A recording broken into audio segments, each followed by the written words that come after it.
King Drew.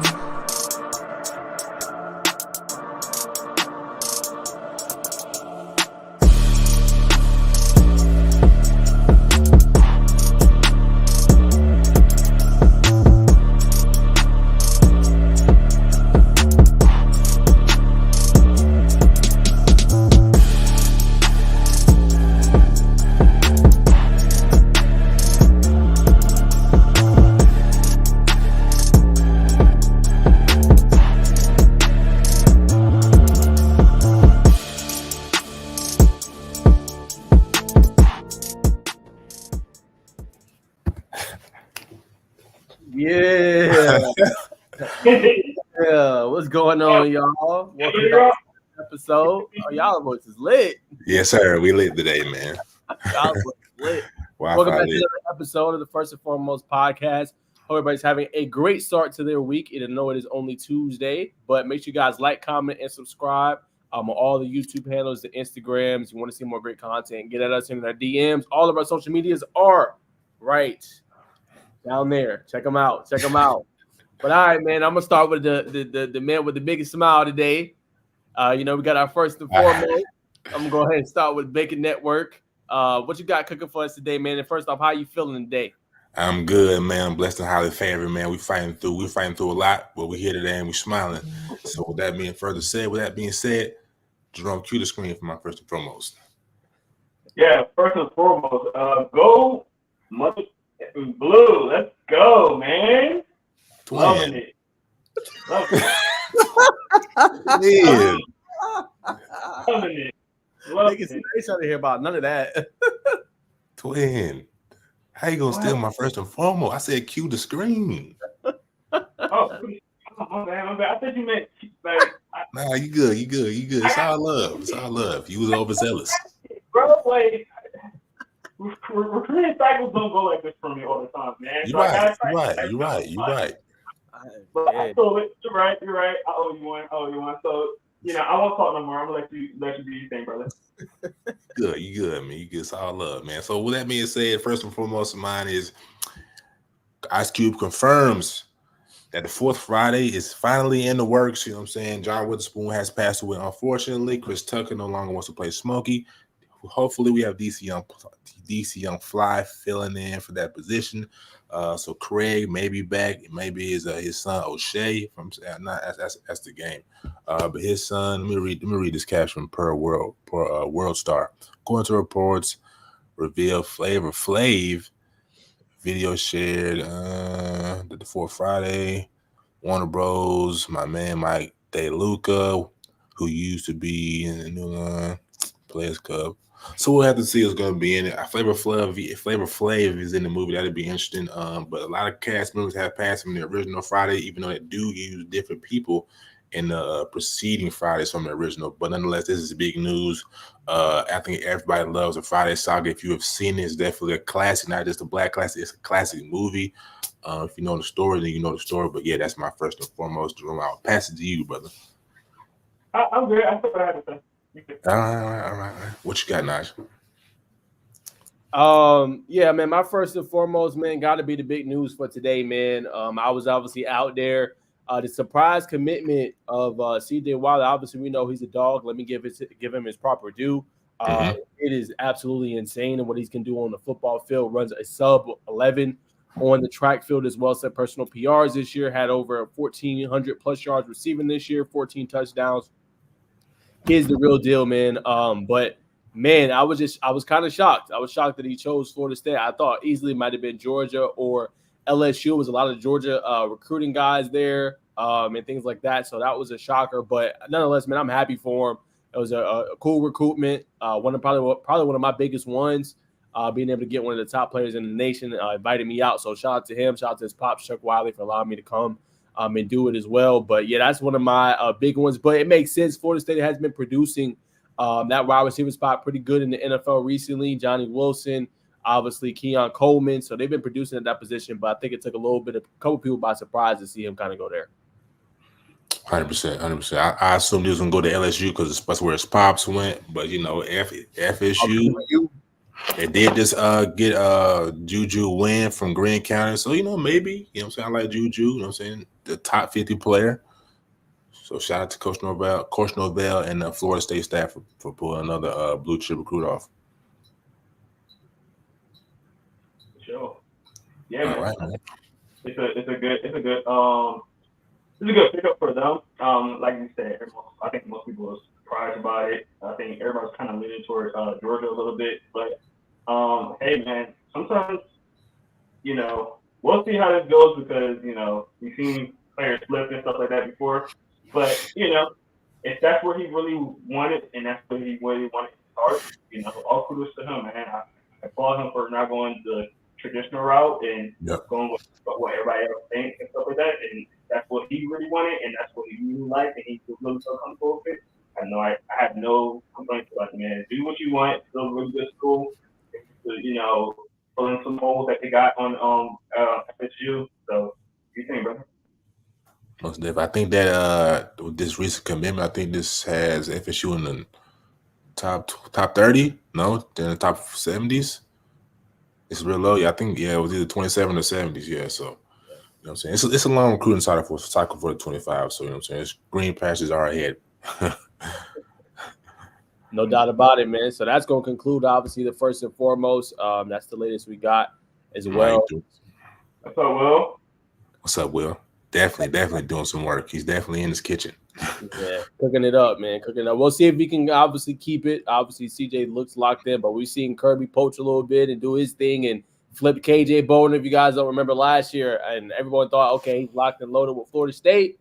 Signing day comes, he flips. So you just never know with Kirby. If he really want a guy, I mean, he's going to go get him. We've seen it with the recent decommitments, obviously, of Isaiah Gibson, who's now a Georgia commit, and obviously more recently, Justice Terry. So we going to see, man. But without further ado, that's going to conclude the first and foremost. We're going to go ahead and hop into the interview, one that you guys have been waiting for. Shout out to Bacon Network. He was able to secure this interview. Georgia Tech commit receiver Sam Turner. We're going to bring him on, man. Outstanding receiver from Southwest DeKalb, man, can fill it up. I think they're going to have – obviously, they're one of my sleepers. Ever since I talked to their coach early spring, I was like, okay, finding out about their players, watching some film, watching Turner, watching Brandon Gunn. I think this team going to have a lot of speed this year, and they're going to put some people on notice, and I definitely think they're going to make a postseason run. So don't be surprised when you see that happen. So without further ado, man, let's bring them. Before we do that, because we forgot something real quick. As always, you got to make sure we thank our sponsors. Appreciate you guys, Phenom Reach for us, as you see right here. Thank you guys for sponsoring. Make sure you go to the Phenom website. It's Phenom Elite brand. They are doing some big things. They actually just got into some stores in Texas, so definitely go check them out. They got some great apparel. If you like, Warner Brothers products like Scooby Doo and all those kind of things. They got Sonic, things like that. So make sure you go on their website. Phenom Elite brand, and you go hit that promo code right there. ITH football. Get 10% off your anything Phenom wise on there if you use that promo code. They use some cash, so make sure you go do that. Again, we thank Phenom for sponsoring this podcast. And without further ado, let's bring on the man, the Mr. Legend, Mr. Sam Turner. Yes, Sirski. Appreciate y'all for having me. Most definitely appreciate you for tapping in with us, brother. First and foremost, man, the people know you. You got to throw in the horns for royalty, man. But first and foremost, man, the people know you, man. They know you go to Southwest DeKalb. Are you from anywhere else? And if you are from DeKalb County, just kind of let us know how the upbringing was and what's it like in the day in life of growing up as a young kid to a young man in Southwest DeKalb. So basically, I'm originally from Lithonia. It's like 10 minutes away from Southwest DeKalb. I'm a DeKalb kid. I actually played Little League at DYJ, DeKalb Yellow Jackets. A lot of people came out of that program. Andrew Leslie? Andrew Thomas, that go New York Giants. He came from that program. Andrew Leslie, a lot of D1 guys, Bo Walker, Therian Alexander, my teammate who go to BYU now. A lot of those guys came from that program, and it was just breeded dogs, coming up from Decatur, you get out the mud, you know what I'm saying? It's not like the Gwinnett's or the other higher tier counties. You just gotta get out the mud. That's how it is.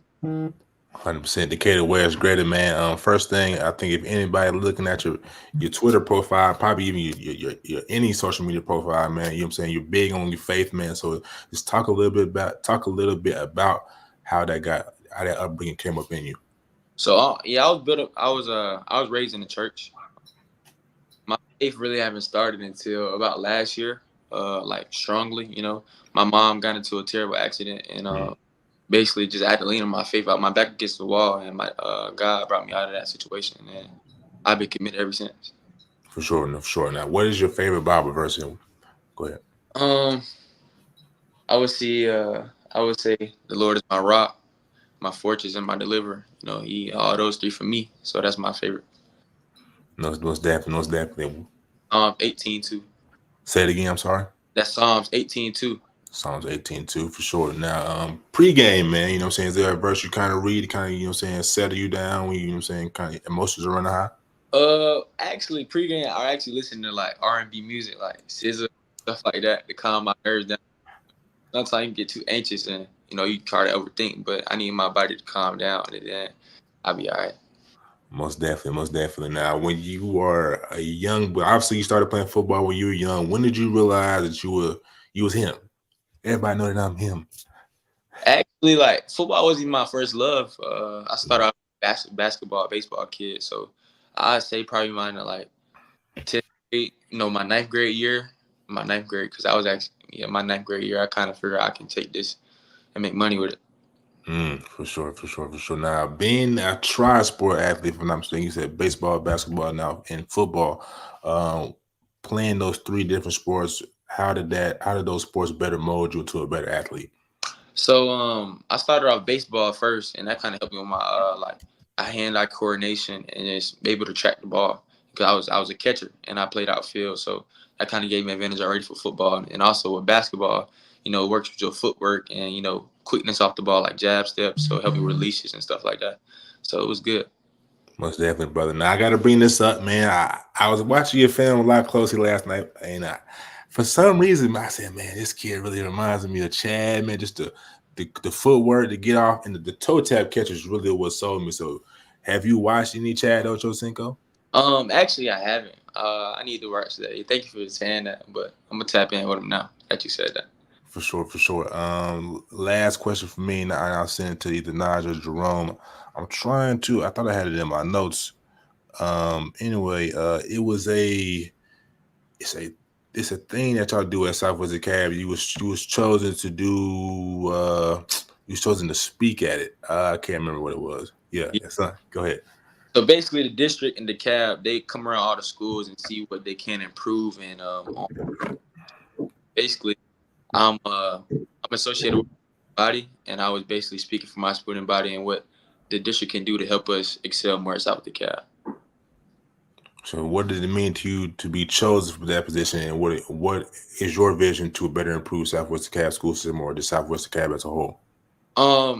It was an honor because just on a great tradition of my school and just being able to represent and be in that meeting full of very powerful people in my community.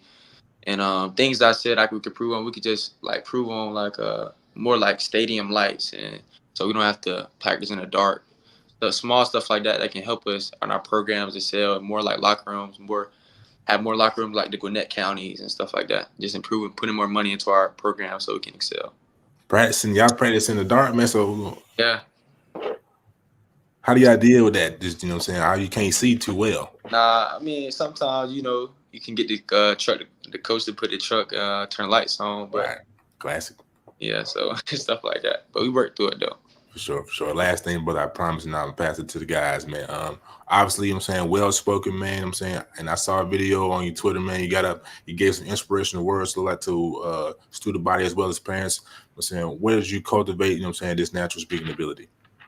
I think it's from my mom and my dad. They have very big personalities. Mm-hmm. Just grab that from her. Cause my mom is actually a principal, so she have to have a lot of public speaking and stuff like that in her nation. And that's just my personality. I'm an outgoing person. And that's just me, you know what I'm saying? So I was gifted with that. For sure, man. Go ahead, Jerome.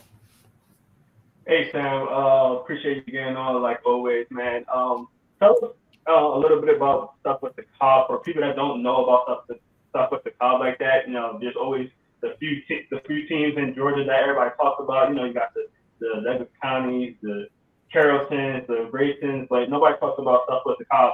So I'm gonna give you this opportunity to, you know, talk about your school and what is your aspiration for this season and how a good team and all that. All right. So what I would say, South DeKalb means a lot to me and in this community. I feel like it's one of the greatest schools in Georgia, if you ask me. The reason why it's based on rich tradition. We always been a great program, a winning program, and it's not just the program; it's the people. It's the people in the school. It's the people in the community. You know, you can always just feel loved as soon as you walk into the school doors. You know, like I have very close relationship with my the lunch ladies, the security guards. It's just one big happy family, and that's why I think it's one of the greatest schools ever to me because it helped me a lot. Coming from a school my freshman year, Parkview, you know, it's a lot of expectation for me, and I'm coming to South DeKalb, and I felt more loved there, more appreciated, more. You know, I seen more people like me, so it's a great school, man. I advise people to look into that and do their research. And we produce a lot of talent, a lot of people over the globe that just venture off into different scenarios like drama, music, athletics. Quincy Carter, you know, Quincy Carter. It's just a lot of things that's happening great at South DeKalb. That's awesome, man. Thanks for that insight. Now, the first time I seen you, you was playing for Hustle, yeah. Playing for Hustle Inc. at the Weeball tournament, and I was like, "Pat, who's this kid?" And I was talking to Jeremy Johnson, like, "Oh, that's that tournament." And I was like, "Oh, this guy."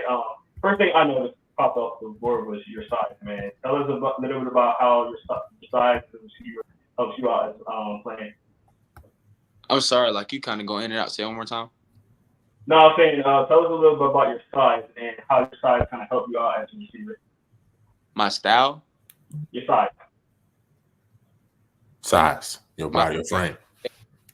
I feel like I have a unique size. I'm not too big, I'm not too small, so I can kind of use it to my advantage. So like if there's a bigger corner, I'm kind of more quicker and I can get off the ball. And if it's too small, I can just force my way in. So I feel like I'm at a cool like 6'2", but like 190, 195 type of guy. So I can get out of breaks at a good size. That's how I use my size with my advantage.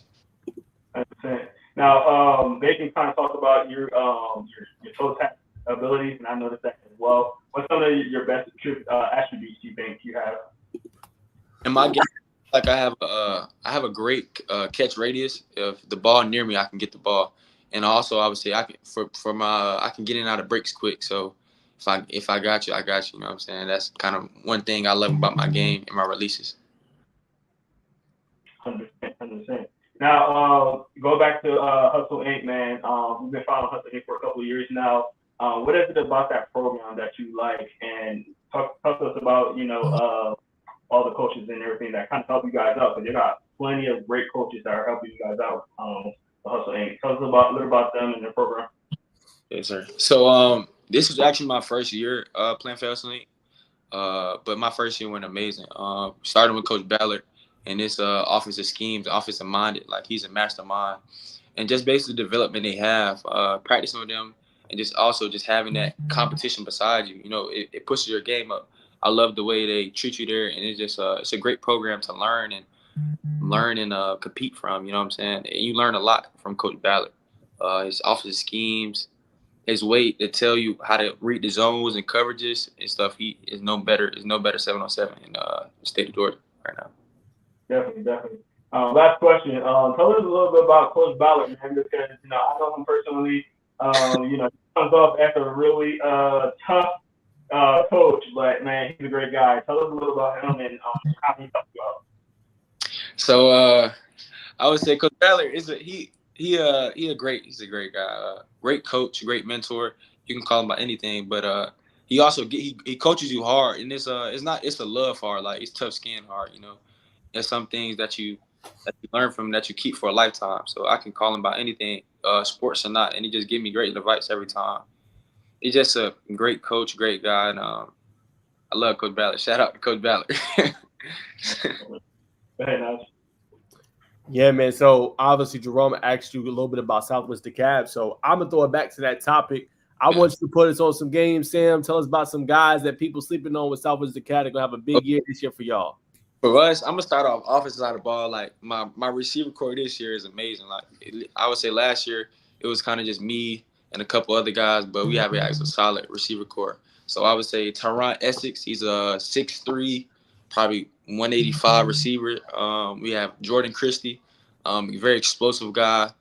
Give him the ball, he gonna make a play either way. And then Tyron is just a big body dog type of receiver. On the defense side, my running back too, Josh Jones. He's a dog too.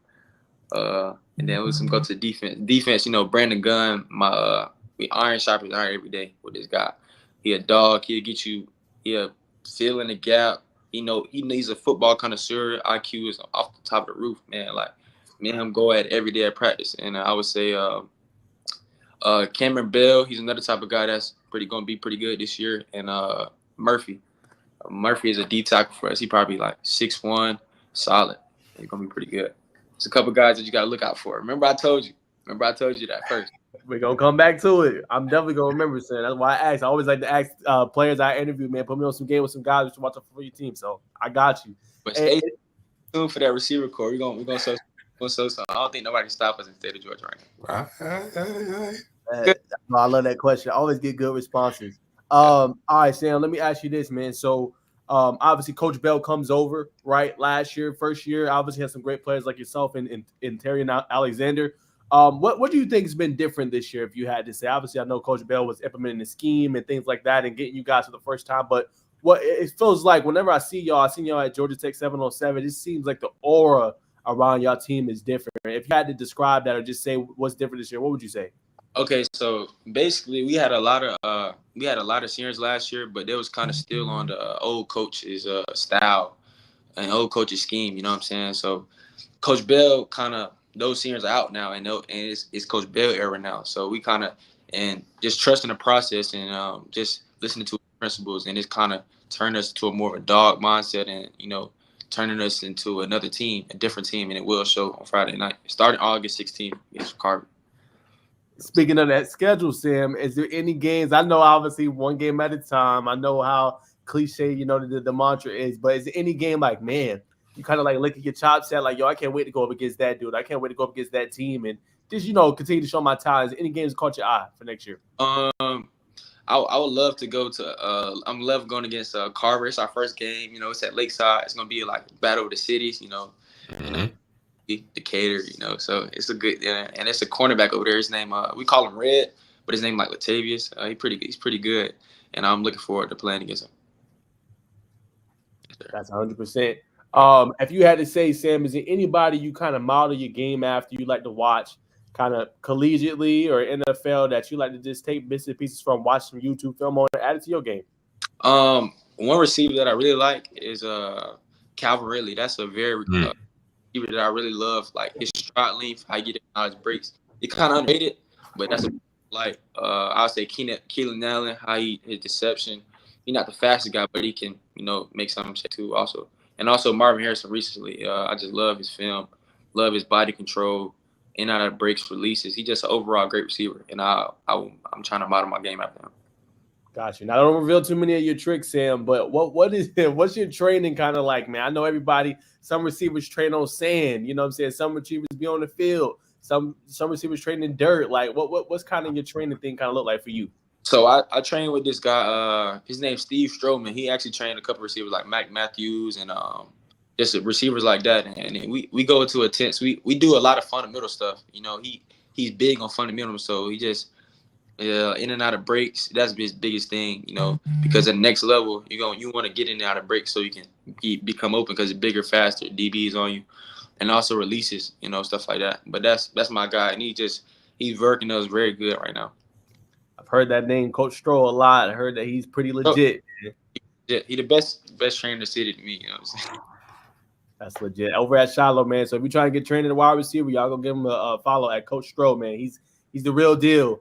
All right, Sam, let me ask you this. I got to ask you a little bit just about recruiting a little bit. I know you shut it down. I know you was on campus at Georgia Tech. I know you are officially Yellow Jacket, man. Just talk about a little bit about that relationship, man, what it was like building it first with Coach McKnight. It was great. So Coach Mark was previously at Georgia State, so I kind of been knew him enough, but I haven't relationship until he got the job. But soon as he got the job, like 2 days after, he hit me up, and it's just been he a down to earth guy, true to God, just man of his word. You know, he didn't say he was gonna rush the process. He said gonna like trust the process, like he gonna a real process and take his time. So it was good meeting him and just building that relationship. A very good guy. He's one of the biggest reasons why I committed to Georgia Tech.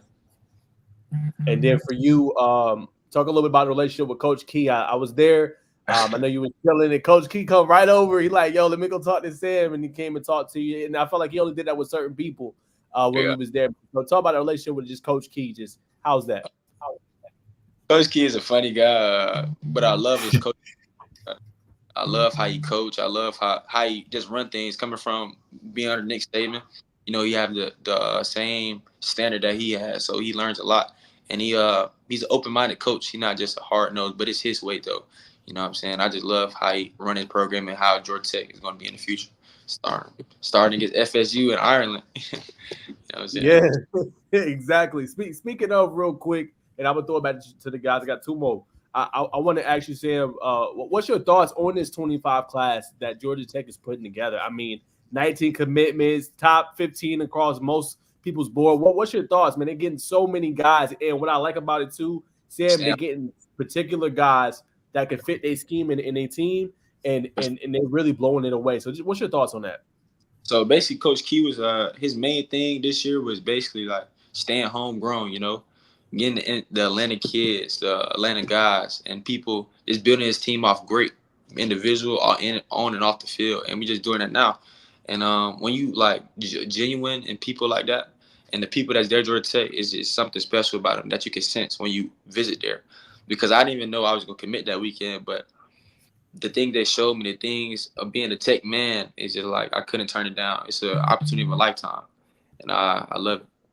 And that's what I love it too, especially my boy Dalen Pinson. That's my guy right here. Yes, sir, man. You're gonna be playing with your guy. And then speaking of that, man, I gotta ask. So who you want? I don't know if you play games. I hope you do. Who you playing with first on the sticks, man? When NCAA drop, if you playing, and who you playing with first? I'm gonna go with my boy Trey. I'm gonna play with BYU. My boy Trey. I'm gonna use him. He might be a 60 overall, but I'm still put him. My boy Trey. And what? No, you just said the first. I'll throw it to y'all. So we got a comment that's coming in from John Murray. How does Sam feel about his teammates? It's going against him every day, make him go harder. It's going every day. Let me get him right. It's going against him every day, make him go harder. Yeah, I love my teammates. Like, it's a brotherhood, you know. Especially that class, we just trying to turn it around because we had 2 back-to-back losing seasons, and we trying to just make our name, and it kind of brought us closer because, you know, when everybody down in you know, you walk into the school building, you losing games, you know, it's hurt, you know what I'm saying?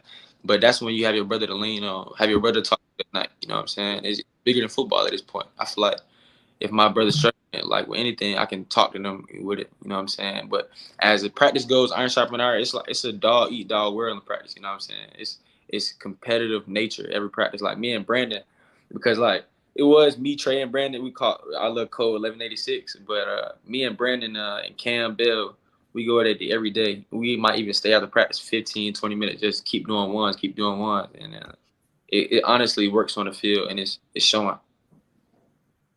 100%, man. That's great. And just anytime you're getting reps after practice, you know what I'm saying? That's a mentality you want to have.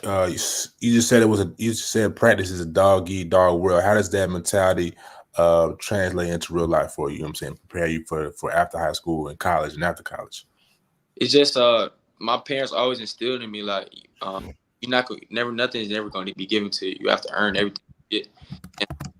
And my whole life, I always kind of been like the underdog. I always had to beat somebody out of the spot. I always when I was on the second team, and then slowly get to the first team. It's always been that type of world for me. So it's to me now. You know, I always gonna have that burning desire inside of me to always prove myself. 100%. It was an answer. I bet. Yeah. You good, brother.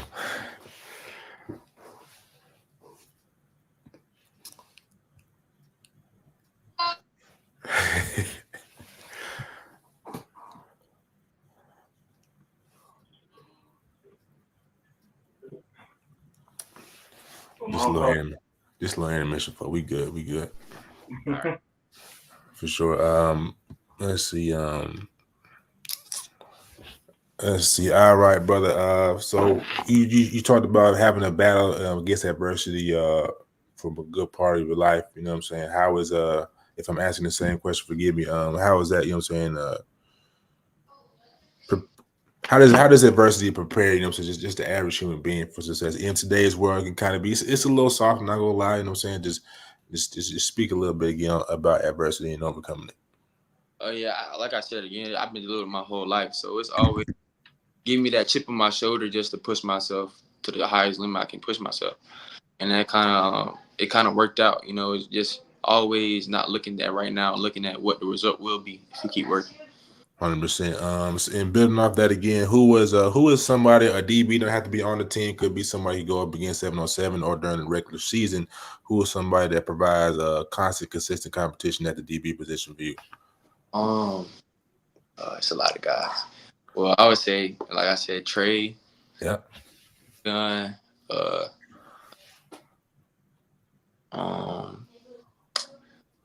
Blake Stewart. Blake Stewart.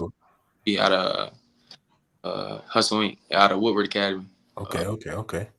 That's a consistent, sharp as iron. That's pretty good. Those 100%, guys. 100%. I also want to put out there, you know what I'm saying? Go ahead. Duty, Shamar Arnix. Oh, Kelton now. Yeah. So we haven't seen, I haven't seen it. Jerome has. What's his style like, man? Oh, Duty? Yeah, he's a long guy, you know, physical, point of attack. He pretty fluid for his size, you know, he's 6'2", but he can get in and out of breaks and break on the ball pretty good. Mm-hmm. But he a great competition. Him and he's a great one. For sure. I was talking to, I believe me and Naj called, but Jonte at the OT 7-7, and he brought your name up. But he said, yeah, Sam Turner's that real deal, man. He's that guy. So, but back to Duty, man. When you're going up against just a long corner in general, you know what I'm saying, what do you do to kind of beat a longer corner that's kind of same length as you? It could be the same speed. How do you kind of break them off? So basically, you got to win on the release. You know, want him to get, but if they put their hands on, it's over. You want to try to restack them fast and basically have them play trail technique and just win you that way. That's why I say. For sure, man. Last couple questions for me, brother. Just when I know this is kind of looking forward, but when you get to college, you know what I'm saying, what's some things on your bucket list you may have written on the wall that you want to check off down there in the flats? I want to chase that goal. I want to chase Calvin. You know what I'm saying? That's my goal. I want to chase that goal, and I want to get to the league there. You know, pouring out, just trying to get the opportunity to just go play to the next level. That's my goal, ultimate goal. For sure. What would it mean to you to stay at home if the Falcons called your name on draft day? I mean, everything. Really, I don't really care where I go. I just want the opportunity. But staying home, that would be amazing. Like, just being at Georgia Tech, that's amazing. You know, my family can be at the game almost every game. 8 out of 10 games they can come. You know, that's just truly blessed. But going to the Falcons, it just be that times 10. You know. 100%. And when you get that big time contract as a rookie deal, what's the first two things you're gonna buy? First thing is, I'm gonna get my dad a truck, and then I'm gonna just invest a lot of my money. My dad and my uncle do a lot of real estate, and so they go out. So I'm just let them handle all that and just save something for me. You know what I'm saying? For sure. Now, are you investing? I know. So do you have any knowledge about investing in the stock market? I got to put that out there. Not the stock market, but I don't know. They know all that type of stuff. They good at that. That's what my uncle does for a living. Those investing type of things. So he can handle that type of money well. Okay. Now, you got anything to add? I know you're an investor as well. Nah, I just love to hear young kids like Sam, very educated, very smart, can take care of himself well, and just it's the reason why he's going to Georgia Tech, man. And you can see it when you talk to him. But it's just exciting to see that. If you had to say, obviously, I know you got to learn more about real estate. what is one property you kind of want to buy? Is it single home, a multifamily, a condo? What one? If you could, Sam, buy a first piece of property, what would you want to buy? I would buy a home. A home. Yeah, family home. Family home. Yeah. All right. Gotcha. Sure. You got anything, Jerome, before we let the brother go? Yeah, definitely, Sam. I got to ask, because it's been going on the entire podcast. Who is blowing up your phone? He said, "Who blowing up your phone?" Oh, it's the group chat. The group chat. I'm like, hold on. Hey, no way. I never got that many text messages in my life. You got more text messages I had all day today. I'm like, what's going on? Nice. Man. Well, appreciate you talking to us, but like, tell us a little bit about you coming in as a senior this year, your last year at Southwest DeKalb. What's some of the feelings, and how you want to take your leadership and with that? It's my last year. We got to go out with a bang. In our senior year on high road, and basically in that leadership position. Just getting to know everybody on the team, having that big brother mentality, because I always had one when I was a younger, or as a freshman, or I was a sophomore, and I'm just being that guy to a younger guy, just keeping that tradition going. You know what I'm saying? And that's just what I look at it, because even before the season, we picked out a freshman who we're gonna mentor, and that's just one of the small things that we do to just better build our program and keep the guys locked in as a family. Now, if there was something that you can tell some of the young cats that's on your team, what would it be? Like, what would be some advice you would have for like some of the upcoming freshmen, sophomores that are coming up to kind of be like where you at right now? Honestly, like, you just gotta work, you gotta grind, man. It's not gonna be easy. Sometimes it's not gonna look like it's gonna happen, but just like that, yeah. You know what I'm saying? Just don't give up. Just never give up. Always have faith in God. Keep God first, and it will work out, man. It honestly will. And just trust the process. It's a long process. It's not quick. It's not a week thing. It's not a year thing. It might be happening 4 years, 5 years. It's just gonna happen when you put in the work. You will reap what you sow. So if you sow so much in, you're gonna get what you get out. And that's what I kind of got out of it. Understand. Now, I don't want to take away from your senior year. I know this year is your last year, so I know you want to soak that in. But to look ahead, and when you go to Georgia Tech, what is something that you want to accomplish on your first year there? My first year, I just want to get on the field, get on the field as a freshman, just being established in their offense, getting the ball, you know what I'm saying? That's my biggest thing, just getting in, getting play time, and just being established in their offense. Definitely. What do you think is going to be maybe your biggest obstacle, or something that you want to take over as a freshman when you get over there? I would say probably just adjusting to the playbook and the calls, just getting on the playbook early. And I think that's going to help me being a mid-year, just to try to tackle that playbook early. That's the biggest thing. Some guys might be talented, but don't know the playbook, so they can't play. And I don't want that to be a hassle for me. Okay. Is there any current Georgia Tech players right now that you are in contact with? And if so, what's some advice that she's telling you about, man? Okay, so basically, my freshman year I went to Parkview High School, and Zion Taylor went to Parkview also.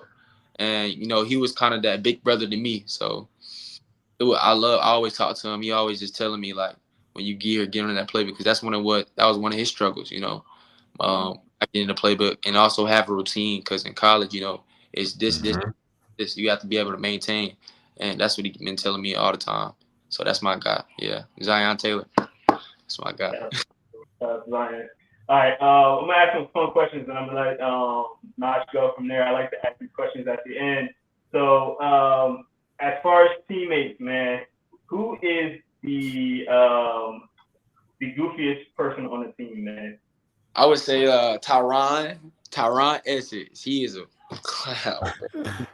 He can joke all day, and it can't stop. Like, if you any little thing will get on you the whole day. Like,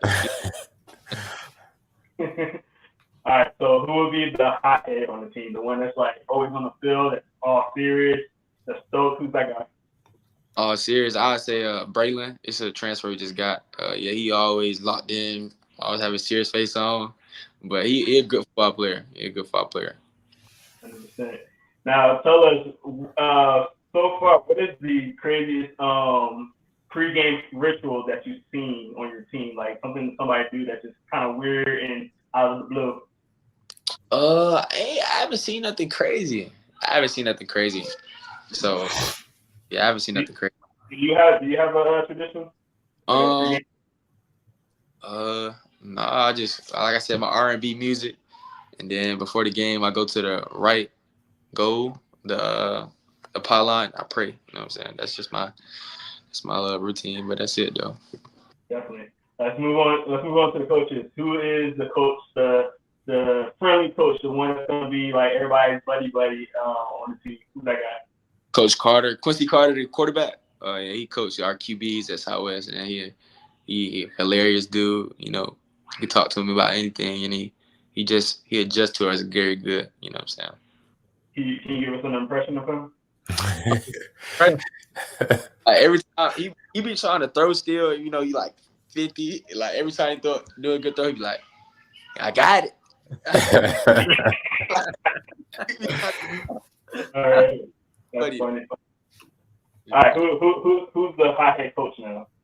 High head coach, I say Coach Coach Gant is our O-line coach. He crazy, like I'm off. He say something off. He's good though, but when he get hot, he hot. But it's bringing the dog out of our alignment too, so it's good thing. Definitely. And I see you got some family on here and talking about the little brother, so appreciate that. Please believe it. That's what's up, man. I'm gonna let Naj get the rest of the questions, man.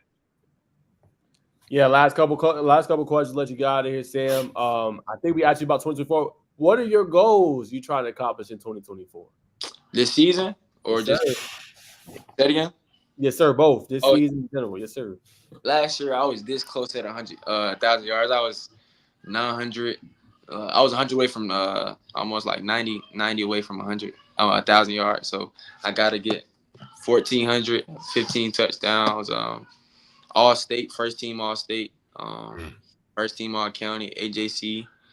That's just my thing. That's what I will get this year. I got to speak to it. What advice? Obviously, you just talked about what Zion Taylor meant to you. Is there anybody on your team that you're kind of mentoring, or any young guys that are kind of you got under your wing, or if you don't have any of those guys, what would you tell young guys that want to get to your position where you at in life right now, Sam, and being able to kind of be, play on that next level? Like I said again, like just be humble about everything too. I forgot to say that. Keep God first. Always be humble. You know what I'm saying? Just work your butt off. Every rep you get, go your hardest. You never know. No, go ahead. I'm sorry. Go ahead. I'm sorry. No. That was it. Okay. Yeah. Last question. All right, I'm gonna take you through a scenario. This thing that's starting to become one of my favorites. All right, so Sam Turner catches a pass over the middle. He breaks 2 tackles. He's on the way all the way to the end zone. Breaks another tackle. He scores. What's the celly he breaking out? With myself, I don't be celebrating though. Like, don't be celebrating. But no cellies? I'm gonna get into my bag this year. We got a couple handshakes. I can't tell y'all right now, but y'all can.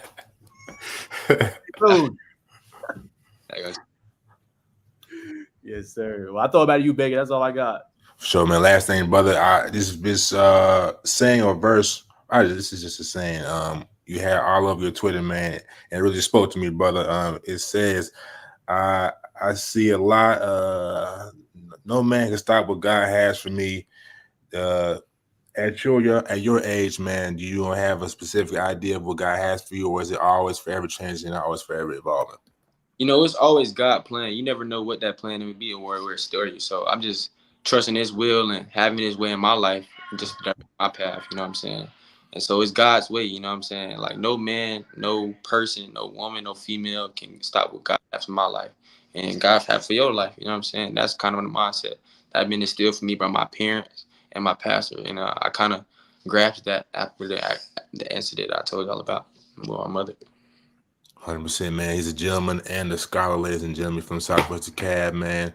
Originally from Lithonia, one of the greatest probably to come out of Georgia. I can see it already, man. God's got a special hand on his life. He will be he would be one of the greats to come out. With that, if y'all have anything else to say, gentlemen, you know what I'm saying, we'll let you get back to your regularly scheduled program, brother. Appreciate y'all for having me. Thank y'all. Thank you. Sure.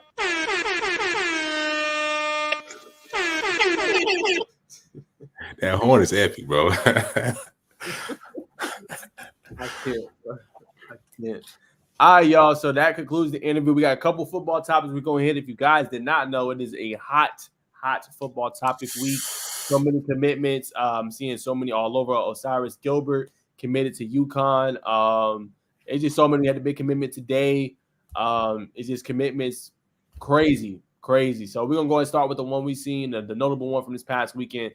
Antoine Hill, the 4-star, commits to Memphis. I think me and you kind of had the inside scoop on this, Bacon. If you guys don't know, I made a crystal ball prediction before he announced his commitment. I just felt comfortable after, one of our inside sources for me and Bacon told us that he's going to probably go here. But I want to get y'all take. I have a strong take on this of what I think Antoine can mean for Memphis. But I'm going to start with you, Bacon. What is your reaction? The reaction is when I saw it, when I heard about it from the source, I was like, man, honestly, I feel like he was under recruited. I'll say that. I feel like he should have had a lot more offers, but that's neither here nor there. I think it's a good fit, man. It's a perfect fit. If you watch his live, I was trying to bring it up on my Twitter, but unless I'm talking right now, Quavo is like he said, money bag, yo. You know what I'm saying? I'm sending Neff up there, man. He P, man. So look out for him. So you know what I'm saying? He's gonna be in good hands. Memphis is it's definitely an offensive dominant team, man. So he's gonna go up there and do his thing. Obviously, I think we gotta see. I think he may have a good chance getting first year starting reps. We won't have to see. He's definitely talented enough to do so. Just gonna have to thicken his frame up. But like I said, we knew where he was going. I think it's a good move. I think he'll fit right in, you know what I'm saying, to the culture, to everything like that. Jerome? No, I like it. Memphis actually has a pretty good track record for the quarterbacks, man. They're not going to be these, first overall quarterbacks, but they got some solid guys the last couple of years.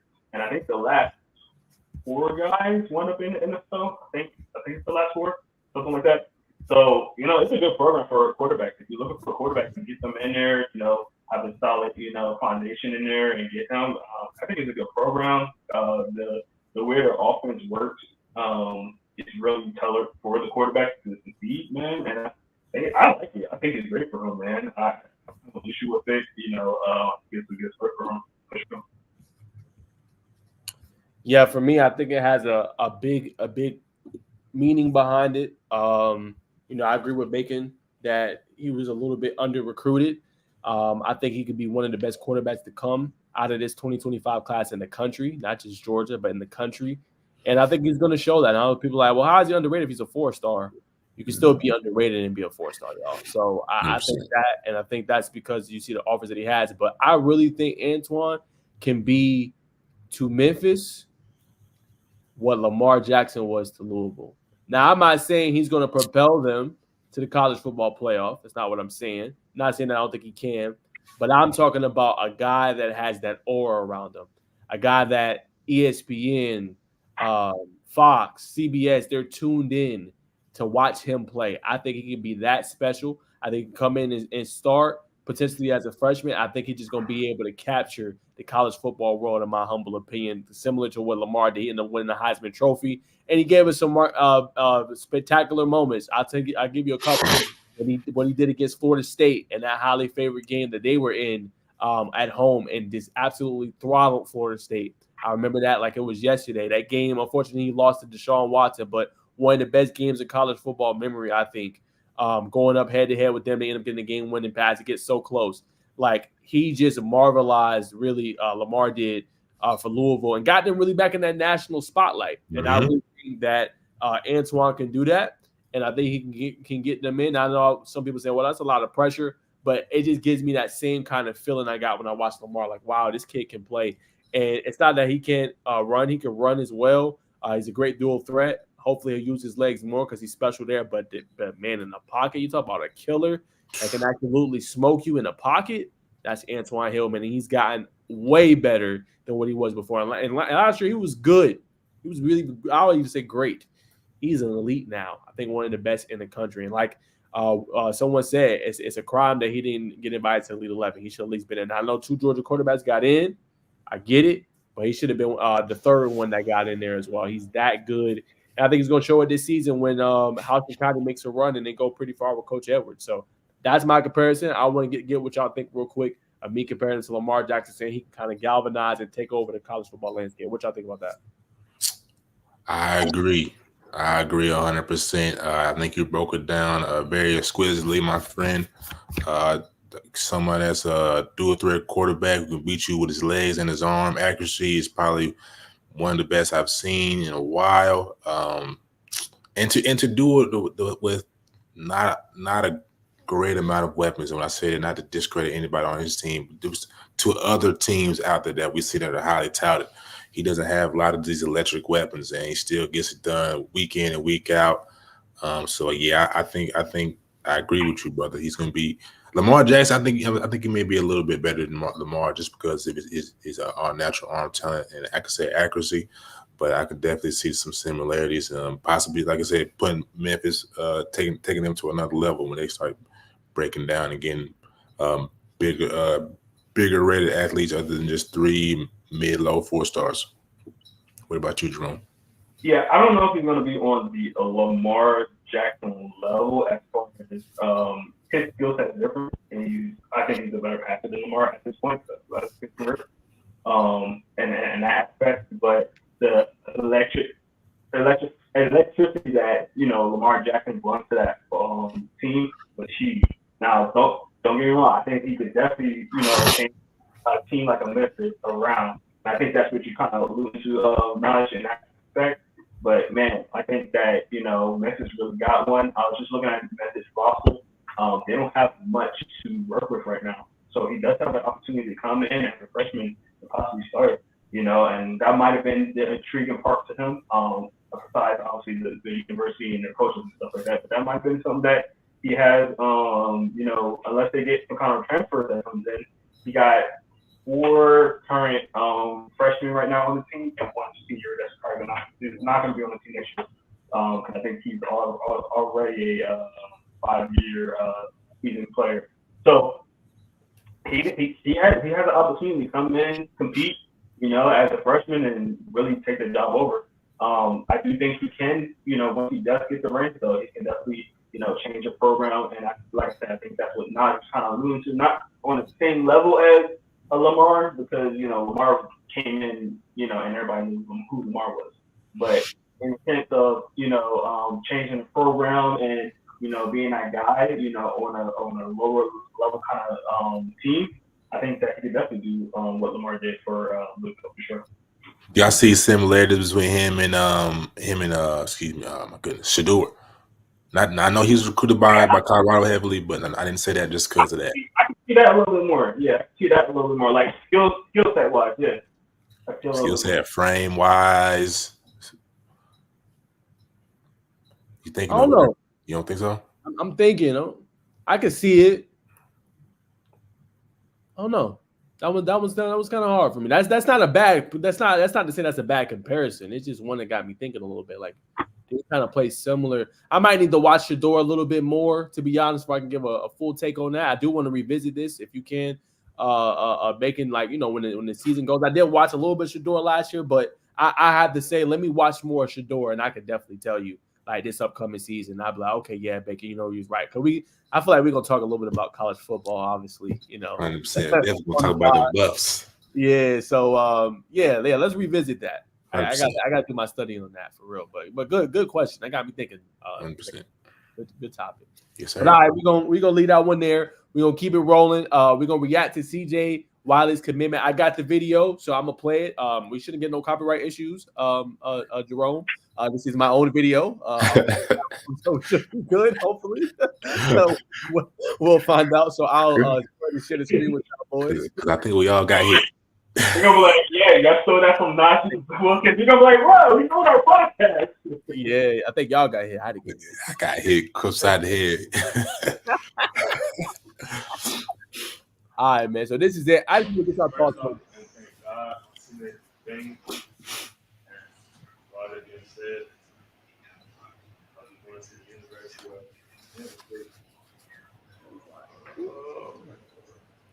oh no. There it is.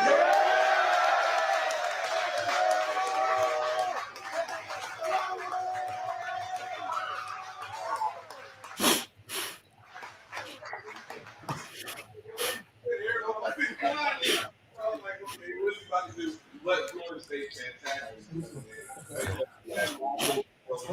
What makes you choose them? They recruited just out of freshmen is really good process, and I really my goals of them. All right, cool. Hey guys, give it up one more time for CJ. Yeah.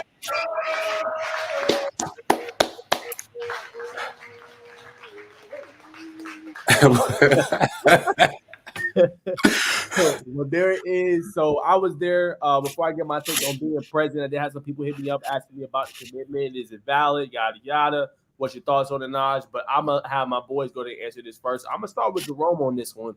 What is your reaction to that commitment? Man, I don't care where anybody goes, what school they went to, and I kind of said this before, man. As long as they're happy, they enjoy it, they know what they want to, where they want to go, and they feel comfortable with it. They're comfortable with the coaches. They feel comfortable with the environment. All I can do is smile, be happy for you, man. You're going to that next level. You're able to show, your skills, especially if you're going to a man. Come on, like listen, he could have went anywhere. He went to Florida State, man, and I know some people were kind of like, what's going on with that? But hey, man, at the end of the day, it's his decision. Hopefully that's the decision that he wants to make, not for his dad, not for his mom, not for his sister, not for his grandma, for him. That's what it really comes down to, man. And if that's the case, that's the case, man. I know there was a little pause in between, but I feel like, I didn't get the context of it and didn't get to watch the live stream myself. But I feel like, it's not threatening. It looked like that was the first hat that he picked up and put on his head and put on slowly. And it looked like everybody was off because all these commitments they did. And then throw the hat away and get it. I think that was the case. I think that was more the case. Like everybody was kind of paused, like, is it real? Is it real? And then you see him relaxing, and everybody's like, oh, okay, yeah, that's cool. So I hope that was the case of that. And I wasn't there. It just was like the context from your video. Everybody was on the edge, like real, like, are you gonna throw the hat away, kind of thing? Mm-hmm. But again, he looked happy. His family looked happy. I'm happy for him. Had a big smile on my face the entire time because man, I didn't get that opportunity to do what he just did. So, if you do have that opportunity, man, live in it, have fun, enjoy yourself, make sure it's the right school for yourself. So, I like it, man. I like it. I don't care. So. Go ahead, baby. I agree with Jerome, man. I you know what I'm saying? Being a young black man, I can tell when it's a whole lot of black boy joy in the air, man. I think he was relieved to, to get that moment behind them and pick that hat up and put it on and do that Brave/Florida State chop. But we're gonna get to the facts. So my brother Jerome, could you share the screen for the audience? All right. Now, as you can see, we said 77th earlier recruiting overall class, but it's 63rd. But it is still young in the recruiting cycle for the 2025 season. Now they do have the number one overall offensive tackle, Solomon Thomas, Kevin Wynn, who's a big defensive lineman coming out of Georgia, and there you see CJ Wiley up there, of course, and a couple of three-star. Say it again, brother. Ternell Jones. Yeah. Play for SSE for at OC7. Mm-hmm. But we're gonna go to 2024, which I think this is gonna kind of stir up some people's anxiety. Like, I don't know, Florida State, they ain't, you know what I'm saying? But look now, they got Luke Cromahar last year, Benedictine graduate last year, 2024 class. He is special. Me and Naj, Jerome seen him as well, but we saw him at the Hoover 7-on-7 last year. Electric, very special. I believe they didn't win. They didn't win the state championship, I believe. Charles Lester III, who is a sensational defensive back out of Venice, Florida. Jamari Howard. These guys below Charles Lester and Luke, I don't really know too much about, but as you can see, this ain't a bad list now. This ain't a bad list, especially to be the 11th overall class. You know what I'm saying? So Florida State's got something to build on. As you can see, they're all enrolled. Nobody's left yet. So I mean, they're definitely building something special and definitely building for the future at Florida State. So I think in Coach Norvell, FSU fans, we should trust. Yeah, agree with Bacon. Obviously, it's real early, y'all. I mean, obviously got commitments and the OVs, official visits are kind of done up until probably the season starts. But it's early. Like Georgia Tech didn't even have a top 50 class up until they started. It's up until June, really, because that's when they got all the commitments. And then they built it up into a top class. So it's still plenty of time. It's not official really until that December and people sign and things like that on that dotted line. So they still got plenty of time to do so. But huge for Coach Norvell, huge for Coach Duggins. If you didn't know, I did interview him as well, Bacon, and he said that he's been recruiting him since freshman year. That really stood out to him. And then, just when he went on his visits, he felt like, felt comfortable, got to see some of his practice and how he did things and felt good. So that's what kind of, brought it home from. I think a lot of people were surprised because the rumor was Georgia from a lot of different sources. But as you can see, sometimes those sources aren't always accurate. So he just adds a different dimension to them. He's already physical, like I said before. He runs track. He's a great kid, man. I think, a lot of people said the energy was off. He's just, he's really to himself. He's all business, no nonsense, puts his head down and just works, man, just grinds. So I just appreciate him and his family, Coach Wiley, his mom, allowing me to come and invite me to the ceremony. But I don't know. I mean, obviously we'll see, but I think he's locked and loaded to Florida State. Florida State, as I asked them, they've been producing at that wide receiver spot. You got Keon Coleman, who's in the NFL. You got Johnny Wilson, who's in the NFL. So a lot of the guys end up going on to the next level. So Coach Norvell, I mean, obviously it was a bad finish to the season, unfortunately for them, but they did what they were supposed to do. They went 12-0. All you can do at that point is that's committee. So, but we expanded now, and I think he's been doing a great job, and he's built a culture and a tradition down there, and they're going to be a team that's going to compete. So a great gift for them. The first wide receiver commit at the 25 class as well. So I think Florida State fans should be excited. There it is. I believe so too, man.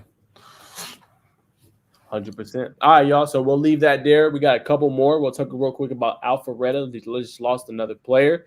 Ashton Moore, we've talked about him on the channel. We've had him featured on our 2026 list. First and foremost, top 26 as well, but he's no longer with the program. I've had people hit me up about this as well. Looking like a decision probably in July, maybe around the 4th, maybe a little bit after. Not sure if he's going to share that publicly. Obviously, we will see. But what is your reaction to that? Obviously, Alpharetta lost, and I don't know if you guys knew this. I found this out today. Hurt CJ Wiley actually before he transferred to Milton 2 years ago. He used to play for Alpharetta as well. I did not know that. Found that out today. So what do you guys just think of, just some of that talent leaving? Ethan Barber, Milton, DJ Bordeaux, Douglas County, obviously CJ Milton, and now Ashton Moore. What is your guys' reaction to that?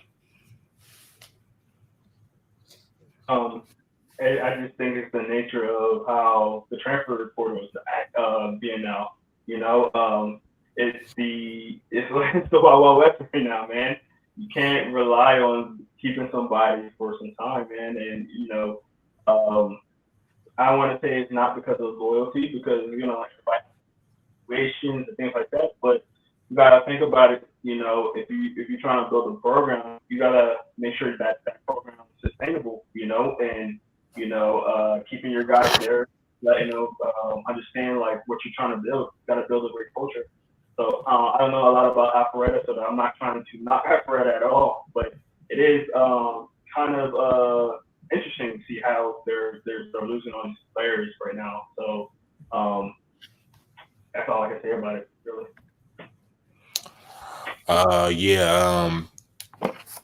It's not a good look. Obviously, you just brought up the CJ Wiley transfer away from Alpharetta. Say it again. No, go ahead. I was just saying. Yep. It's not a good sign, man. I'm not saying it's some murky waters over there, but anytime you have big time players like that leave, it's got to be something. That's a tough loss. Hopefully, you know what I'm saying, that Alpharetta can bring in some more pieces and you know what I'm saying, I'm not sure what they need to do differently, but that's definitely some big losses. I don't know too much to really give a solid sound take on it. I just know it's unfortunate for that program, and hopefully they can breathe some fresh air into that program and continue and trend in the right direction. Yeah, I'm with Jerome. I agree with what he said. It's hard right now, especially with like we've been saying, it's kind of a high school transfer portal. We've seen obviously Dorian Barney leave and go to Carrollton. We've seen players, I believe Bryce Green, formerly of Buford, went to Peachtree Ridge. Obviously, we've seen DJ go to DC. We see it all the time. It's become Kyrie Green from Cal going to Buford. I feel like it's just a part of it. So it's just all about adaptability. Some of these players just want the best opportunities. You don't get a lot of time to play prep football, football to show what you got. So I think it's a combination of one, players just want to play and be used optimally the best. And I think two, just looking for the best opportunity to win, in my humble opinion. So not saying that that's not the case at Alpharetta. Not saying that. I think Coach Curve is a phenomenal coach. It's just, it's tougher now. And you got NIL stuff too in the mix as well. And, there's a lot of different parameters you have to deal with. So it's just all about adjusting adaptability. But I know he runs a great program. Coach Curve does. So I'm sure they'll be just fine. Maybe the Alpharetta coach is doing this to the kids.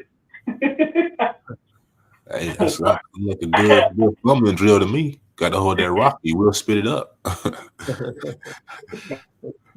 But I just think I had to put that up there. Yes, sir. All right, y'all. So we got one more topic to conclude.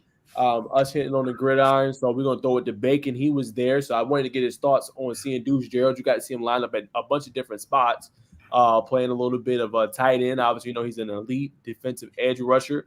But just what are your thoughts of what you've seen on him when you was at Georgia State, and just overall, who kind of caught your eye, just players when you were there? 100%. Before I get into that, because I gotta get this video, I want to bring up Chauncey Gooden. We saw him at the Nashville Under Armour camp. We see. Yep. And he committed to Colorado, the Buffs, yesterday, man. So shout out to Chauncey Gooden from Lipscomb Academy, offensive tackle. She plays with great pad level and is a force in the trenches. So shout out to Chauncey Gooden and Coach Prime and the Buffs in Boulder, Colorado. So let me find this clip of Big Deuce. I will say this while I'm trying to pull this clip up. You know what I'm saying? They stood him up at inside linebacker. He looked like a natural. Obviously, he's just a natural athlete, man. Quick feet. You know what I'm saying? Kept his head on a swivel.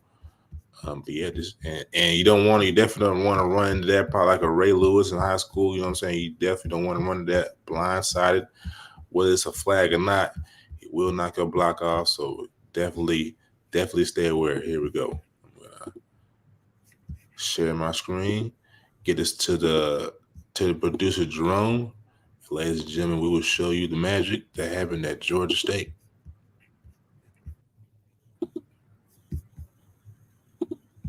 We good, Jay? All right.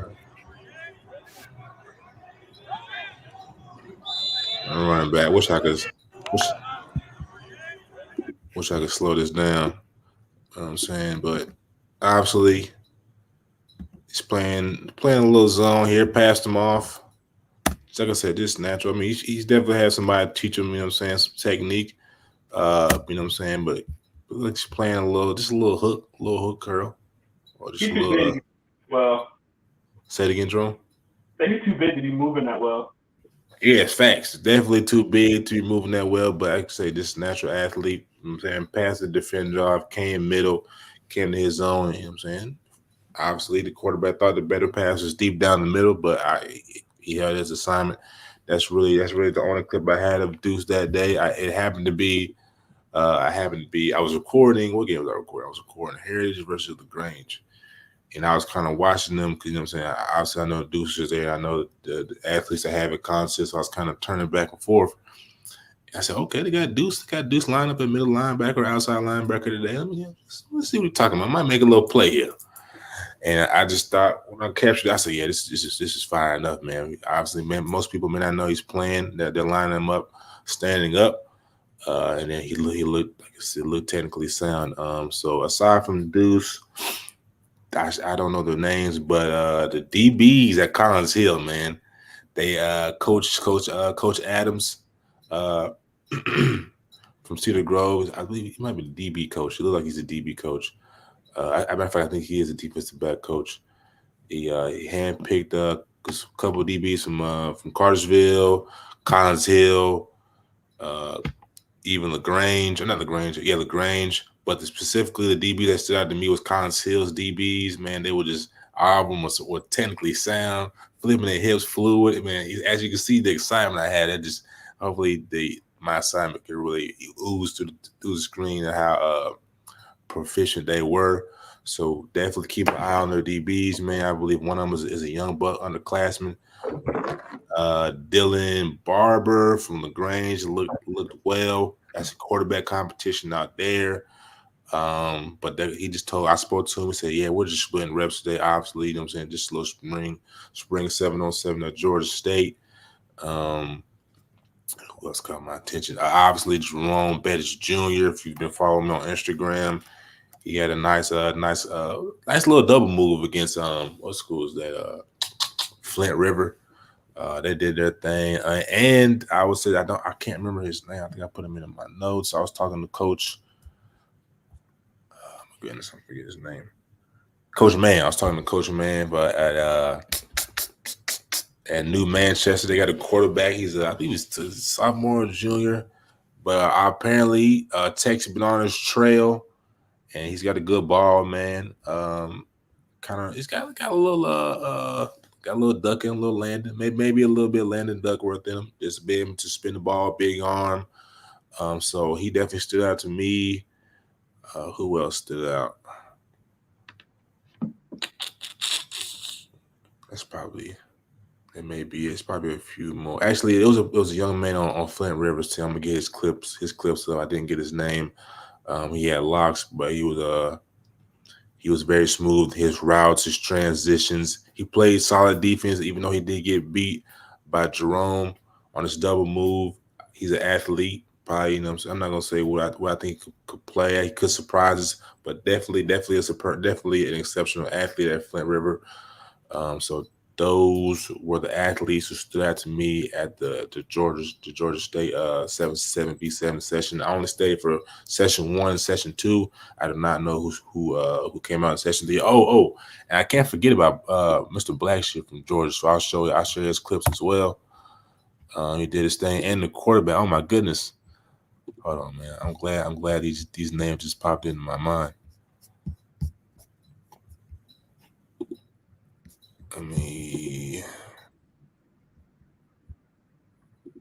All right. You sure my screen? Hey man, you can't rush greatness, dog. Patience is the virtue, my friend. I'm giving you a word of encouragement. I'm pushing you. Yeah. Nah, brother. I push myself. I'm just playing. But the quarterback who I was really impressed with, James Mobley IV. This clip does also highlight Thomas Blackshear, but I think James Mobley cannot be forgotten about. These are some beautiful dimes that he threw. I want to get copyrighted. Beautiful ball here, over the shoulder, nice precision pass. Got him in motion here. Now let me pause this first. This is gonna be a nice throw to the back pylon. Probably like 6 feet before it gets to the back pylon, but it's a beautiful throw nonetheless. On the run, boom, precision, man, precision. Look at it's like what 3 or 4 gray shirts over there. So definitely want to shout out to Thomas James Mobley. You can follow him at IV, like the Roman numerals 4_Mobley, James Mobley IV. He reminded me of what's his name? Quarterback at Cal last year. He also played. James also plays baseball, so he's a dual sport athlete. Help me out, Jerome Minaj. Quarterback for Cal last year. Bryce Claiborne. It reminded me of Bryce Claiborne, however you say it. This you know what I'm saying, a shorter quarterback, but definitely a quarterback who definitely got some wheels, can move and throw the ball on the run. I think that's a prototypical type of quarterback, maybe a little taller for prototype, but any quarterback can throw it on the run with precision like that is exceptional and is scholarship worthy. So those are my standouts from this past week's Georgia State 7-on-7. 100%. Quick shout out. Ooh, sorry. I got. That's me. Oh, okay. I wanted to give a quick shout out to my guys at IMG Academy that just committed to Michigan. Man, really proud that got to talk to them a couple of times over a couple of years. Man, I'm gonna share my screen real quick. We're up right now, man. I think we were in the 50s at one point, and now we're in like the teens, like 18 or something like that, as far as sort of recruitment. So I thought that was real cool. So Caden Strayhorn, IMG Academy, really good center for them right there. Committed to Michigan. He's doing a really good job trying to recruit some other guys right now as well. You also have Donovan Johnson, another really good running back. Michigan always trying to build up those running backs. So you got Donovan right here as well. They committed, I think, the same day or a couple of hours apart, something like that. So that's really cool to be able to get your offensive lineman and your running back both from IMG Academy. We got one more piece that we're waiting on is Nathaniel Owusu Baton. And I always mess up his name, so please don't kill me when you see me down there, man. But he's a missing piece. You're trying to get him. As you see, he has a whole bunch of Michigan stuff going. The last thing he had was Notre Dame, but he's a national missing piece that we're trying to get, man. These are some IMG guys that I've been, interviewing, and really good guys. So I want to give them a quick shout out. Congratulations to them. Going to the best program in college football. Anyway. 100%. Well, y'all, that's going to conclude. I got to start coming up with a name for our football segment since I run it basically, and our guys come in here and chime in, and obviously Baker runs our special segment we're about to get into. But yeah, I'm gonna try to come up with a name for it because we're gonna have a lot to talk about, man. I feel like it's gonna kind of bleed in a little bit with college football this upcoming year. We're not that far off. I think less than 50 days away, man. If you guys did not know, time is going fast. Next week is 4th of July. So that goes to and 4th of July is a sign that summer is pretty much halfway over. So that's crazy, man. It's like we just started, bro. I feel like we just started too. It is crazy. So if you want to get on the football news and you want to get all the latest updates and things like that, make sure you tune into First and Foremost podcast. I thought you, Jerome. Hold on. Summer is halfway over, but we're halfway close to football. Yeah, we are. That is 100. That's true. That's 100. There you go. Silver lining. That is 100. True on that. But all right, y'all, I'm going to go ahead and pass it off to Bacon for the 3-man. Before we get to the 3-man, we also got to shout out Jonte Gilbert, man. Big news for him coming up. He has set his official commitment date for August the 10th, and his last 5 were Georgia Tech, NC State, UCF, Louisville, and UGA. Now, get the thoughts from the brothers before we move on to the 3-man weave. Georgia Tech, he just went on the OV not too long ago, and NC State looks like, you know what I'm saying, he's been going back and forth to NC State regularly. He's also been at UCF as of late and Louisville. I can't remember the last time he's been to UGA, but fellas, where do we think Mr. Gilbert is going to go? It's hard to put a finger on it right now. If I had to say, I think Georgia, we talked to two of him a couple of months ago when at OT7, he talked about the relationship he got with their DB coach. So if he was to go to Georgia, I think that relationship, obviously with him and the DC and things like that, will bring him home for Georgia. If I had to say right now who's a favorite, obviously he hasn't told me no information, just going off what I see. I would say NC State. He's been up there a lot. That would be my sleeper, and that would be huge for their program. Just won 10 games, getting a recruit like him. He's that special. That would do a lot for them going forward, landing him. Georgia Tech, I think, got back in the running. I think they were out of it. Obviously, released the top 7. Tech was not on there, but he went on the OV, and I think they did enough to send in, obviously, some of his, I guess you could say, finalists. So that's huge for their program. Obviously, they already got him as a cornerback listed on 247 Sports. Obviously, plays safety right now. So, I mean, he'd be another great get for their program. Obviously, already got Dalen Pitson, but you land another 4-star type player like this that's a lead that can play multiple positions, versatility. We asked him about that bacon. He talked about that's one of the best parts of his game is his versatility. Again, that would just be another, one up for Georgia Tech if they were to land him. But good on them, good on their recruiting staff for being back in this recruitment. 100%. Jerome? Yeah, man. I'm on the Georgia train as well. I see it definitely for sure. Yeah, I got some hints of that before, just like Naj did as well. So I heard the same thing that Naj did. But we'll see. Anything can happen from now to then. So it's going to be interesting. I need Georgia to stop taking on the good players and give some to the other teams, man. Like, what are we doing here? That's a fact. But no, they're doing a really good job recruiting, man. And that just tells you, being able to flip players and bring guys in, not only just relying on the transfer portal, but high school recruits as well. So they're taking advantage of it. So 100%, man. Last question for y'all, man. If y'all were high school football recruits right now, what would be your number one NIL interest? If you could pick it out the sky.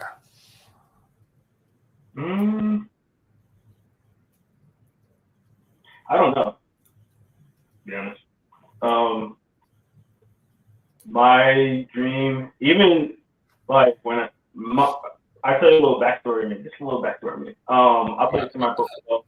My dreams was always to go to NFL. That was just always my dream, and I'm sure anybody that plays football is big dream to go to NFL. So for me to think NFL, I wouldn't care about NIL as much. Obviously it's a part of the life now, and you get paid and stuff like that. For me, my ultimate goal is to go in NFL. You know what I mean? So whoever comes to me for NIL deal, I'll gladly accept it. Obviously, I don't think there will be one that I will be like, I want this, or this is what I want, or this is who I want for a deal. You know what I mean? Like, I don't think I will ever come that way because my mindset was always NFL. Like, I used to train for semi-pro thinking I could make the NFL. So, you know what I mean? That was just my mindset. So. Gotta dream big, brother. I said for me, probably an apparel company, probably like an Adidas, similar to what Tyler got, Adidas or a Nike. You can get free merch. You know what I'm saying? So you can add that free merch, and then probably a company that I could potentially grow with. So like, only reason I say those is because you can get NIL deals with them, and then if you continue to grow as a player, right, you locked in, and then you get in different type of contracts. Then you start hitting that exclusive category, right? Lifetime contract, or obviously you got to sign a couple contracts first. Okay, 10-year deal worth this amount, whatever deal worth this amount. So if I was that, I would want to do that because then you obviously comes with a lot. You have to watch your actions off the field, but then you the brand, saying you the face of a brand. That's huge. That's gonna help you, and then you can take them endorsement dollars and put it into something else, put it into investing, put it into kind of doing what Caleb Williams is doing a little bit, having your own equity firm that invests into venture capital and things like that. So I know not every player thinks like that. Obviously, I think different. But for me, that's what I want to do in an apparel company because, like I said, one, you wear the free merch to school every day or whatever, and then two, you continue to grow and continue to work on honing your craft. Then eventually you can become a face, and you never know, you could get a lucrative contract or a lifetime contract for as long as you live and be signed with that company, barring anything catastrophic happens. For sure. I'll add in mine real quick. We'll transition to the basketball. I will say probably some herbal shops. Now I'm talking about different herbs, some like health and wellness supplements that I can, as a football player that taking the beating, the banging and bruising, if I can get some Nauticanays, some things that can to help me and preserve me for longevity in life. That's another thing you can grow with, and also spread awareness to a community that with the pharmaceutical companies go as it is, could change and reverse some things and possibly move the world into a better place. So I would say that. But with that being said, ladies and gentlemen, we're going to transition to the best basketball segment known to man, woman, child, and animal. If you have your pet right there sitting beside you while you got your iced tea or whatever you got in your cup, watching the First and Foremost podcast. And if you just tuning in with us and you want some merch for you, yourself, or your son, or your daughter, you know what I'm saying? You can look up to your top right. You can get you some Phenom merch and get 10% off ITH inside the hash. That's what it stands for, ITH football. Get 10% off, not just gloves, not just cleats, but shirts, shoes, and I'm sure the hats, but I'm sure they're coming soon. Hats, you can get a smooth shirt just like Jerome. I wish I could read it. I had something smooth to say. And Phenom, we trust. You know what I'm saying? In order to be phenomenal, ladies and gentlemen, you got to wear Phenom. So once again, if you want 10% off your merch and your lifestyle wear, ITH football. Bang! We're back to the first and foremost podcast. Like I said, ladies and gentlemen, this is the three-man weave. 1, 2, 3, uno, dos, tres. We are the three amigos.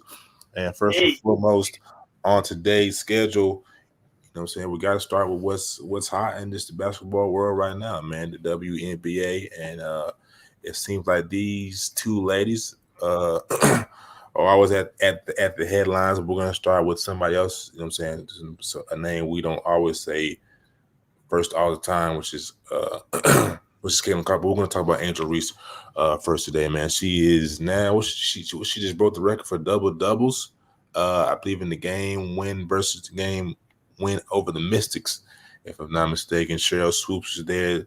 They had a wonderful embrace. You know what I'm saying? She's been an advocate for Angel Reese for some time now. So, Jim, I wanted to get your thoughts on her milestone. Whoever wants to go first. Man, anytime a rookie achieves such a great feat, man, it just makes me happy, man. I really do like it. Same thing with the NFL when Puka Nacua, you know, especially if they're not big or they're not the number one overall person. You know, I know everybody knew Angel Reese, but like, I don't think anybody knew that she's going to be as good as she is so far in the WNBA. So that's why I took that comparison with like Puka Nacua. Like, you know, I don't think anybody thought he was going to be what he was in the NFL and have that great rookie season. So, you know, especially when you don't know and you're not sure if they're going to have that success, and they do have that success very early, I think it's like, I love it. I think it's cool, man. It's a great look for her. You know, she's been through some ups and downs, some on her part, some on, you know, outside sources, but, you know, she fought through it, you know what I mean, as a rookie and been able to, you know, have this record. So shout out to her, you know, wish nothing but success for her, and she'll be going, girl. And before Naj goes, I want to clear up what I said. It was not the Mystics, it was the Indiana Fever. That's my fault. It was a win over the Indiana Fever. So go ahead, Naj. Yeah, electric game. Actually, shout out to the Sky for overcoming that deficit. They came back. They're down 12 with 6 minutes left. Was able to come back, and really, I think it was good for their program because the Fever had won 4 games in a row, and they really had the Sky number. They had beat them in 2 previous matches before that, so that was big for them, just for their moxie and they kind of, you know, what they want to do. But yeah, shout out to obviously Reese.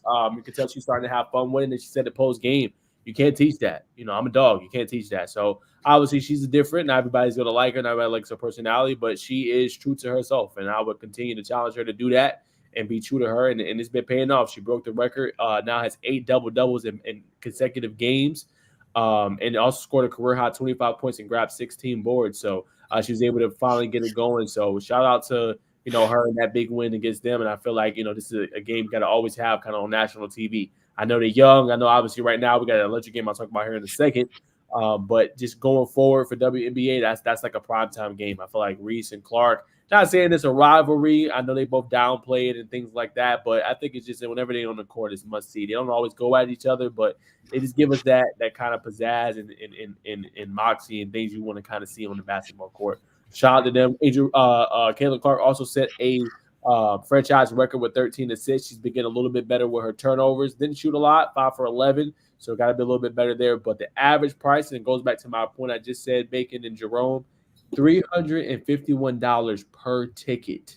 to see those plays. So that is not normal. As you guys can see, they're doing a lot for the sport, just trying to help uplift it. Obviously, it's always been great players, but again, like I said, whenever they play against each other, it's the hottest ticket in town. So if you WNBA, if you these major networks, ESPN, CBS, Fox, pick up this game because you'll get the ratings that you want to get. So I thought that was electric, and special shout out to them. It was a very fun game. Most definitely, but I think it definitely is a rivalry, my friend. You know what I'm saying? It's definitely some brewing there, man. But nonetheless, I'm gonna read this quote. What Angel Reese had to say about Sheryl Swoopes. Got to share this. I know we on hoops. I don't mean to. Your boy just decommitted. Landon Duckworth, breaking news. Decommitted from South Carolina. Just want to bring it up. We can talk about it later in our other segments, but I just want to bring it up. Go ahead. Sorry. That's tough. That's tough. That's great. That's great breaking news, man. That's why you tune into the First and Foremost podcast, man. We watching us. Not only do you get the news, not only do you get the speed, but we're gonna keep it real. But we'll get to that later, man. But that's how you do it. Like that. Yes. Per the Anscape. This is what Angel Reese had to say about the legend Sheryl Swoopes. She's been there for me. She's been there through my highs and lows. Reese set up Swoopes to an ESPN reporter, Holly Rowe, the legendary Holly Rowe, after the Chicago Sky 88-87 win over the Fever. She said she's proud of me, just being able to talk to her and have someone like that in my life. I'm just happy I came over there. Amen. So yeah, man, you know what I'm saying? I want to throw this out there, man. I think it's just big, you know what I'm saying? To see that type of embrace, man, from a legend to a rising legend. That not only that just big in sports, but that's just big in culture for so many reasons, man. Now let y'all mind wonder on that.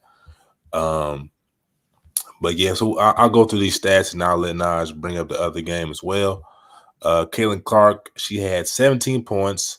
Plus or minus was -1. Some people have different opinions on the plus or minus. She was 5 from 11, 5 for 9. So all of her made shots came from beyond the arc, except for the free throw line. She was 2 for 3.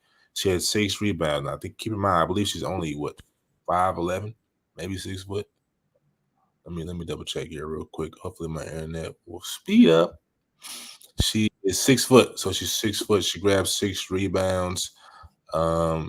13 assists, as impressive. 4 steals, 5 turnovers, but 13 assists and 4 steals is very impressive. Aaliyah Boston was 8 for 14, 1 for 2 from the 3-point line. Struggled from the charity stripe, 1 for 4 to the sky. We already know Miss Reese had 25, double, 16 rebounds, 3 offensive. You can do the math for yourself. If we are her defensive rebounds, 1 assist, 3 turnovers, no blocks. Camila Cardoso was 7 of 9 from the field, 2 for 5 from the free throw line with a +6 efficiency rating with 10 rebounds and 16 points. And you know what I'm saying, your favorite player or your infamous player, depending on, you know what I'm saying, your opinion. Miss Kennedy Carter, she had 23 points off the bench. Did she come off the bench? I cannot remember. Plus or minus, she had 12 efficiency. 2 turnovers, 2 personal fouls. Gonna throw that out there. 2 rebounds, 5 assists, and 6 for 8 from the free throw line. So that is like I said, like Nas said, a very impressive comeback win by the Sky. And shout out to Miss Reese, and for her performance and overall captivating performance of her embrace from Miss Sheryl Swoopes. So go ahead, Nas. Yeah, just to add on that, obviously, I'll talk about a couple quick news real quick. Cameron Brink tore her ACL. She just posted a picture of her recovery. That's unfortunate. Number 2 overall pick. Hate to see that for her. I feel like she was finally starting to kind of hit her groove a little bit. But she'll come back from it. I know she'll be just fine. Obviously, got Rakea Jackson as well there with the Sparks. So she'll come back and be even better. But I thought that was a major headline from this past week, her tearing her ACL in the season. Unfortunate, but she'll be fine. And then the Storm, Seattle Storm, they picked up a big win against Connecticut Sun. And Connecticut Sun are kind of reeling right now. 2 consecutive losses for them.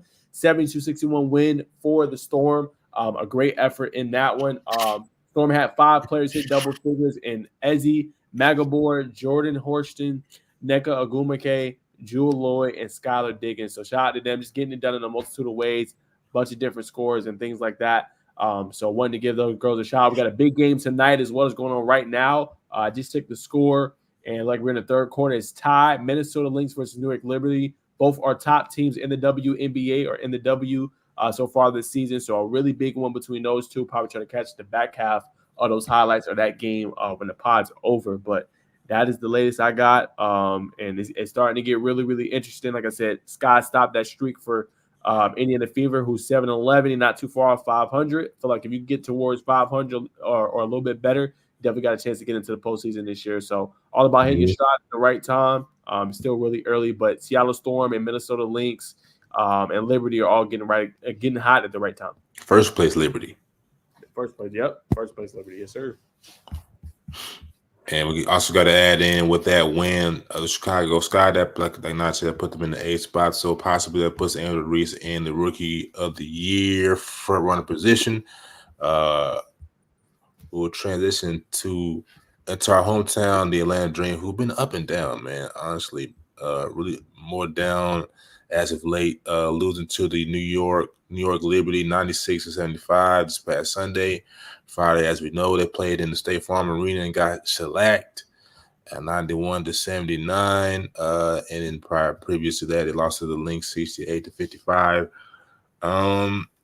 In the last 4 games, the veteran Miss Tina Charles has been the leading scorer with 14, 24, and 19. And I'll say this, man. I think anybody who's been following the Dream a little bit, in order for the Dream to go right, man, Miss Ryan Howard, she got to be the leading scorer, man. You got something to say, Nash? No, you're good. No, I'm just listening. All right, so I think Miss Ryan Howard has to be either her or Alicia Gray got to be the leading scorer. Everybody else has to pitch in order for them to be successful. Now, not bright news, but brighter news. We just came back from injury. Dang, not Kubaj. Who was it? I cannot remember her name. Nonetheless, I believe we just had somebody from the injury list just come back. So, you know what I'm saying? Hopefully, maybe they'll get us going in the right direction. But the Dream have been spiraling as of late. But nonetheless, definitely still go support the Dream. It definitely is a vibe going out to the College Park, or if they move another game to the State Farm Arena. It definitely is a good time, man. The ambiance is nice. The production team's off the charts. So definitely go support your local Dream. We'll move on and talk a little Tech basketball. Dylan, which is also tied in with the WNBA. Georgia Tech just had a recent commit. Dylan Thomas, he's from Houston. He committed to Georgia Tech. His mom is also a 9-time All-Star for the W. So that's a fun fact. Transitioning to the GBAC, the Georgia Basketball Coaches Association. They had a spectacle this past weekend at Lake Point, and I believe Eric Chatfield definitely stole the show. Shifty guard out of Pace Academy. He had his full game and ability on display, making young men miss as he was shifting them from left to right and fading away like MJ had taken them to the cup and scoop land for 2. He did his thing. He did get dunked on if you've been following Atlanta Sports Reels, but nonetheless, he definitely stole the show this past weekend. And in recruiting news, if you're watching Najee's feed, Tyus Jordan committed to Ole Miss.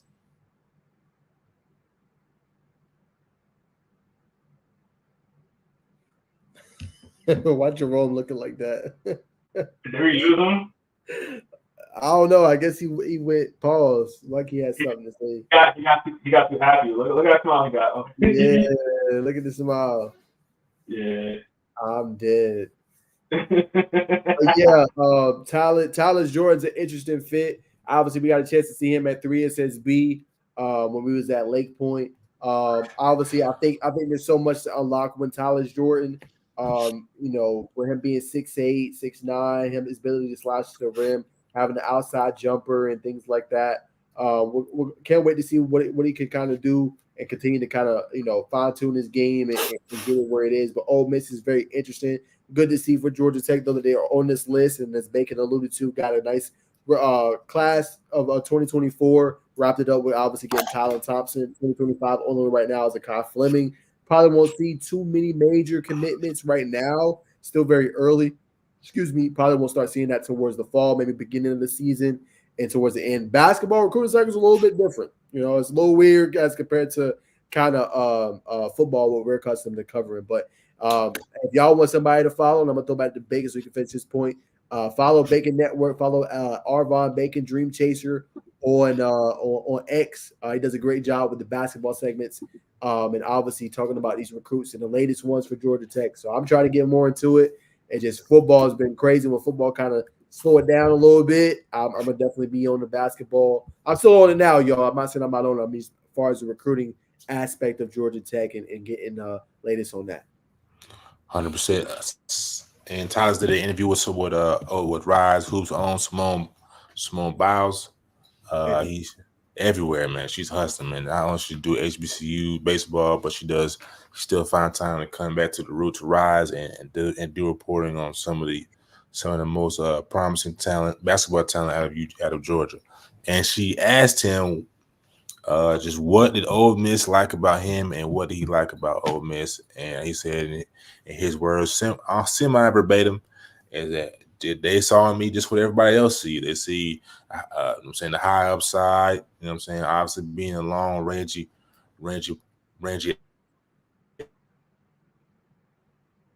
athlete, not the bar down from an efficient clip. You know what I'm saying? Tyler Jordan has a makeup to be something very special.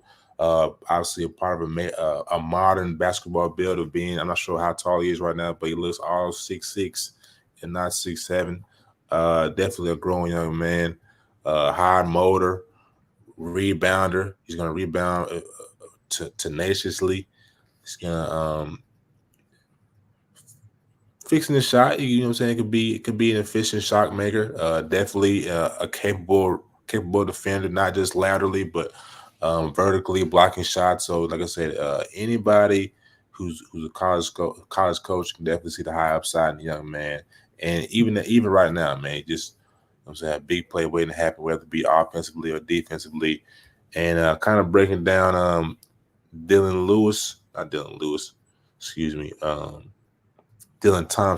Thomas.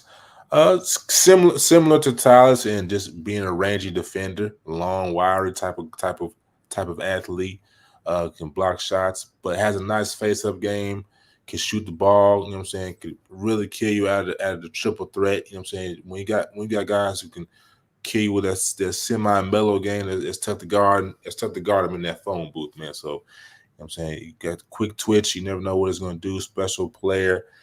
Adding to that special addition to that Georgia Tech recruiting class, who now I said already has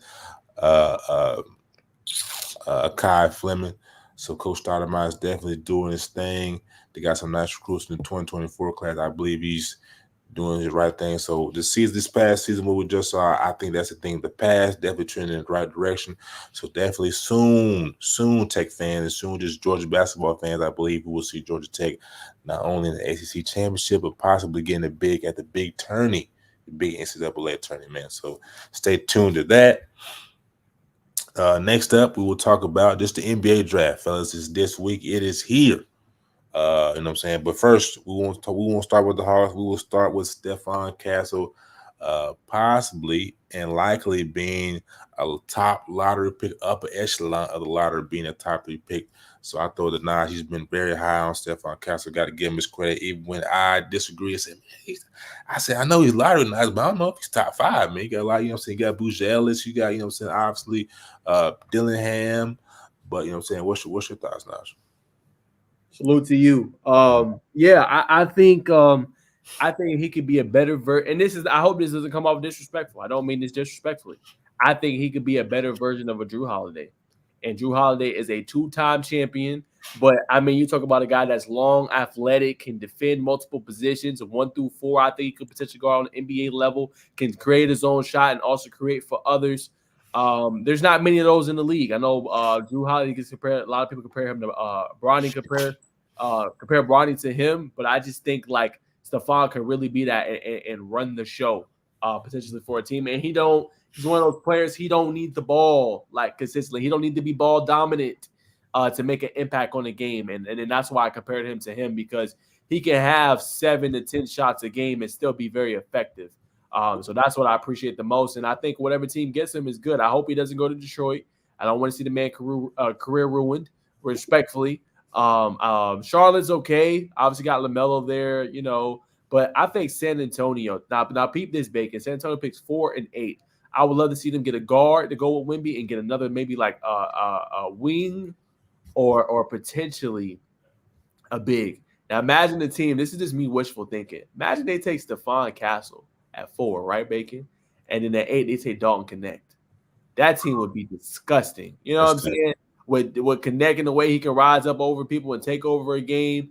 Not always needing his shot, you know, or needing the ball, being the ball dominant. And he got Stephon can guard multiple positions, and then Wemby the unicorn. And if somebody gets blown by, to be able to protect the rim and be able to guard out on the perimeter, you building something special there. You know what I'm saying? And you did it within 2 draft classes. So you know, I think that would be something special. And again, that's just me wishful thinking, but I think Castle's going to be great wherever he goes. Like I said, I just hope he goes to the right team that can develop and get the most out of his talent, because he's really that good and elite, and he's one of the biggest reasons that him, Tristan Newton, obviously, Donovan Cleveland, why they went back-to-back and won another title. So I can't wait to see where he goes.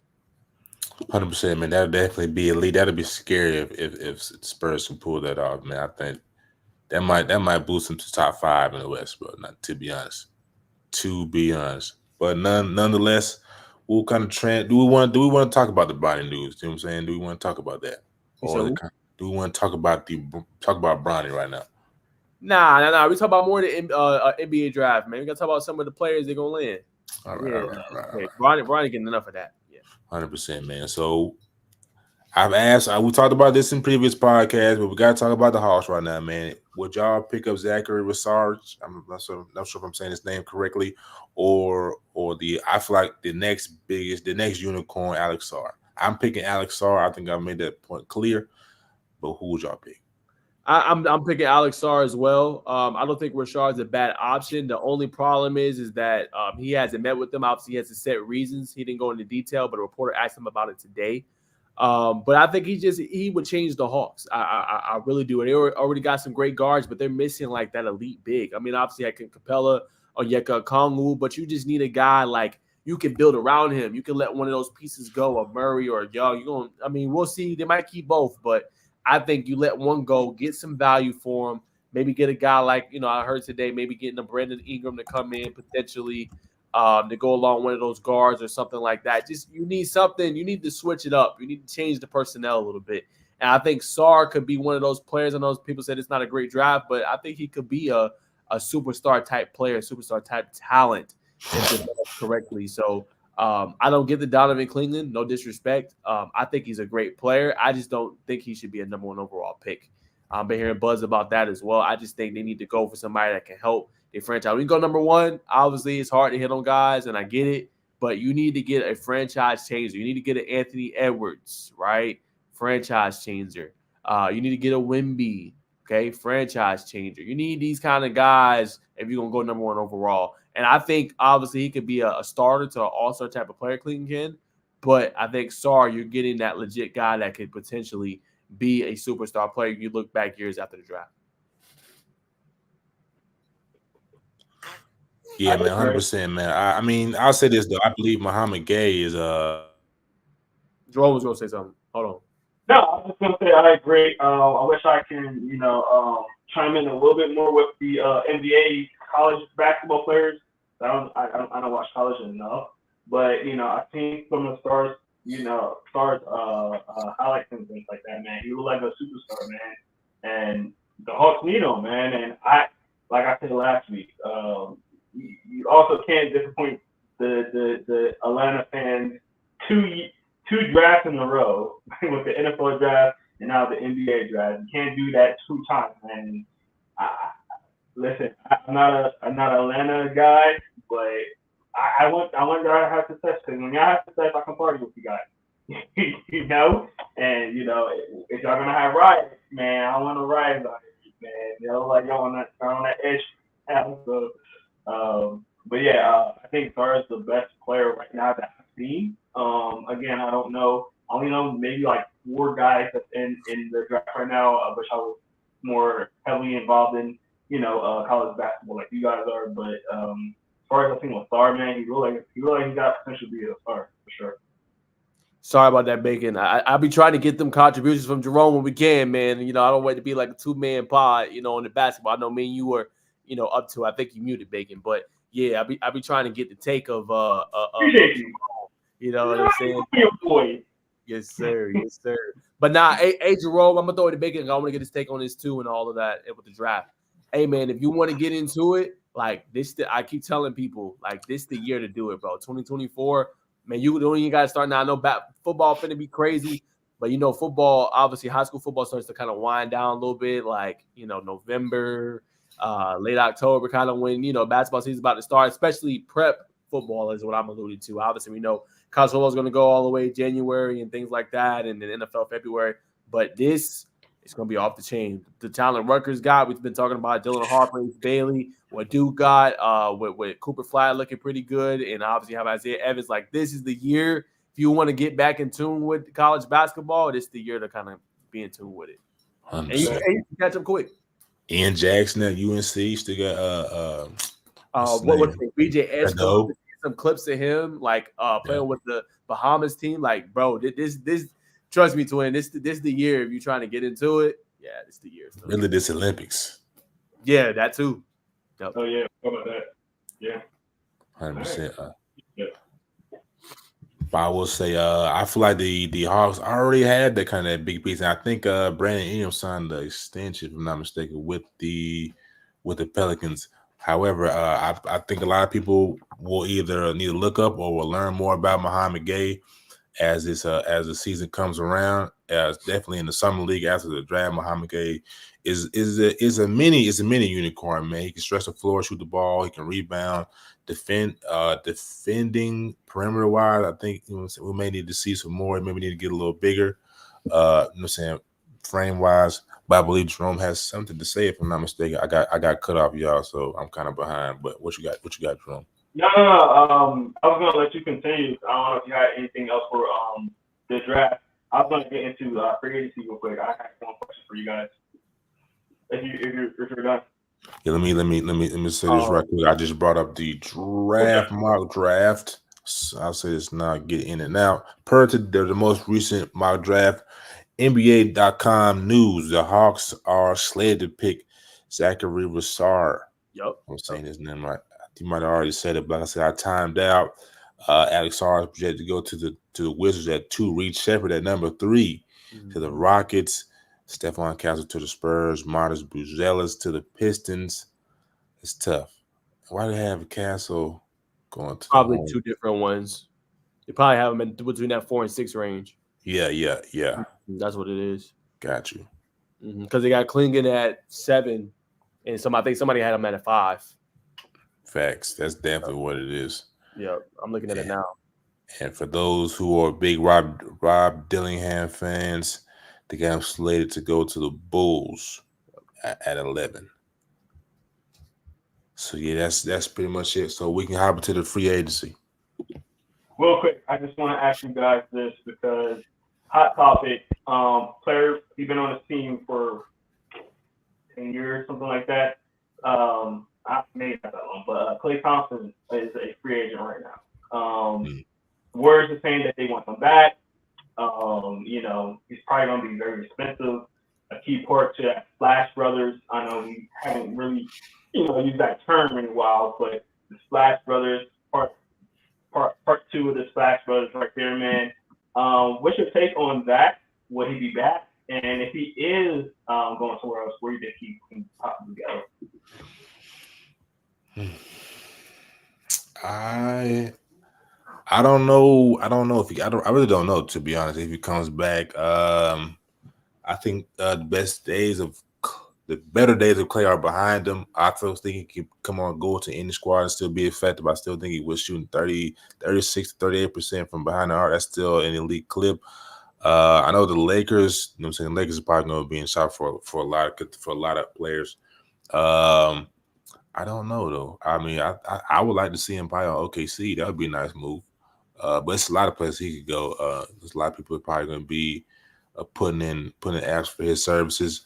I would say I'd say I didn't know, but I don't think he's going to go back to the Warriors, man. I think it's time to break that up. In my humble opinion. Gotcha. What do you think, guys?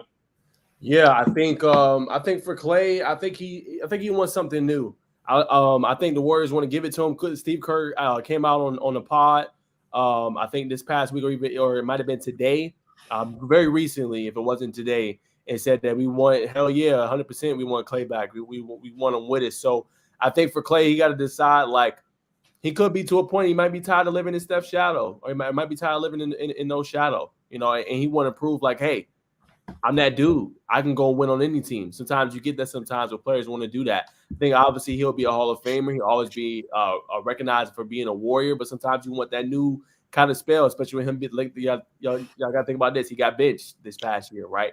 Had young guys starting, Pajetsky starting, right? Mm-hmm. And I get what Steve Kerr was doing. Steve was like, well, I'm trying to do what's best for the team to win. Like, and everybody was saying, like, Steve was fighting for the longest, but it's like, I got to put us in position to win, especially when Clay wasn't playing well. So, you know, I think with that and things like that, obviously Draymond's never came for Clay. He loves Clay. Steph does too. They want him back, but it could be just time that he just wants something new, potentially. And the teams you probably asked that he could go play, could see the Rockets, maybe the Magic, maybe the Sixers. You could throw the Knicks in there. Just guy you need to come in and give you a lift offensively. I think he could still do that.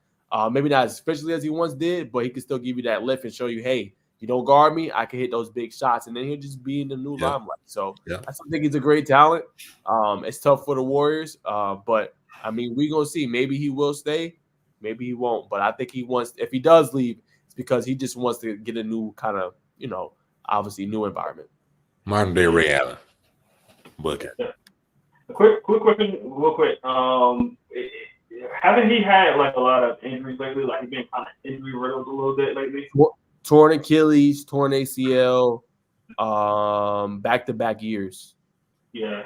Yeah, that was a little bit ago, but I think it's been like 1 or 2 years healthy now. Okay. Gotcha. Yeah. Well, I appreciate you guys answering me that question.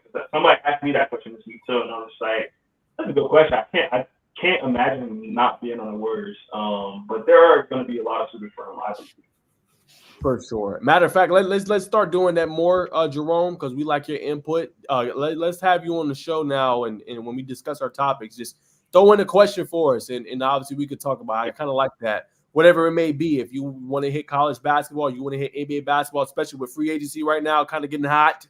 You know what I'm saying, on the steamer right now, and the draft being tomorrow. Let's start getting that on this segment. Just you asking us a question. I like that kind of engagement and us talking about it. Yeah, I'm involved.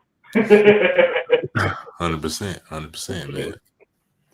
So we gotta talk about the cat that's out the bag. The Los Angeles Lakers have signed JJ Redick as their new head coach, man. Jerome, you know what I'm saying? If you want to be in the hot seat first, man, how do you feel about this first year player becoming a veteran player becoming a first year head coach? Yeah. I don't think you necessarily have to have a pedigree to be a good coach. But for him to go to the Lakers is kind of crazy. Like, typically when that happens, kind of like work your way up. Mm-hmm. He went straight to the Lakers. Now, don't get me wrong, JJ Redick, man, he's a fan favorite in Philly, man. People loved him when he played, things like that. I think people kind of gave him a little backlash on what he said first conference. I actually loved it. I can't repeat what he said, but I actually loved it. And that's the kind of guy he was, man. He was all about work. He grinded. He took the easy way as far as being a good player. He worked his way into being a good player. So I hope he can bring that energy as a head coach, and hopes that he has some kind of but the fact that he didn't really have a huge rap sheet before he got there to be at a big franchise. I think that's kind of a risky move for the Lakers, but hey, if you feel good about him and you know, he said all the right things. You know, and sometimes honestly, it can work out when you have more superstars than a coach. Maybe sometimes the coach gets away with some superstars. So maybe this could be something where he kind of like eases his way into the like being a full head coach and kind of let the players kind of, you know, work through it a little bit and he just kind of do the plays and everything. Maybe that might work, but we'll see, man. I like JJ. I hope the best for him for sure because he's definitely a Philly favorite. Yeah, for me, I know a lot of people are going to be against it, and honestly, like I totally get it. No coaching experience, never been an assistant, joined straight from the announcer's booth. It's not a good look. It's not a good look when you look at it, especially. One thing I do like though is that he has good basketball acumen and good IQ, so I think he'll be able to add that and adaptability to be able to kind of learn and get those guys. And LA's a tough job. The reason it looks bad, y'all, is because you got guys like Sam Cassell, 16-year assistant that doesn't have a head coaching job yet. And you see that a lot in work. So obviously, I'm not trying to make this a racial issue or anything, but you see guys having to, correct me if I'm wrong, Bacon is saying they have to, I can't think of it right now, but they have to make their mud. They have to make their hay. Like they got to go through the mud just to 100%.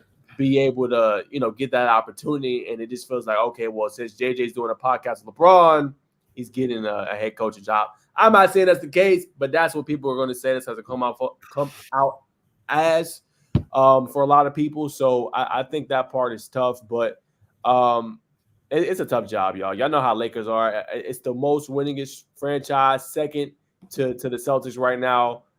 Every year it's title or bust.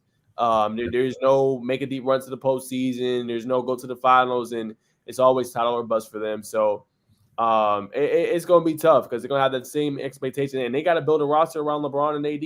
And then if they struggle, let's say they have a tough stretch, does AD ask for a trade? You know what I'm saying? Does AD mesh well with JJ Redick? He didn't with Darvin Ham, and that's why he kind of got booed out. Even though I think he did a great job with them, and fulfilling the most out of that talent.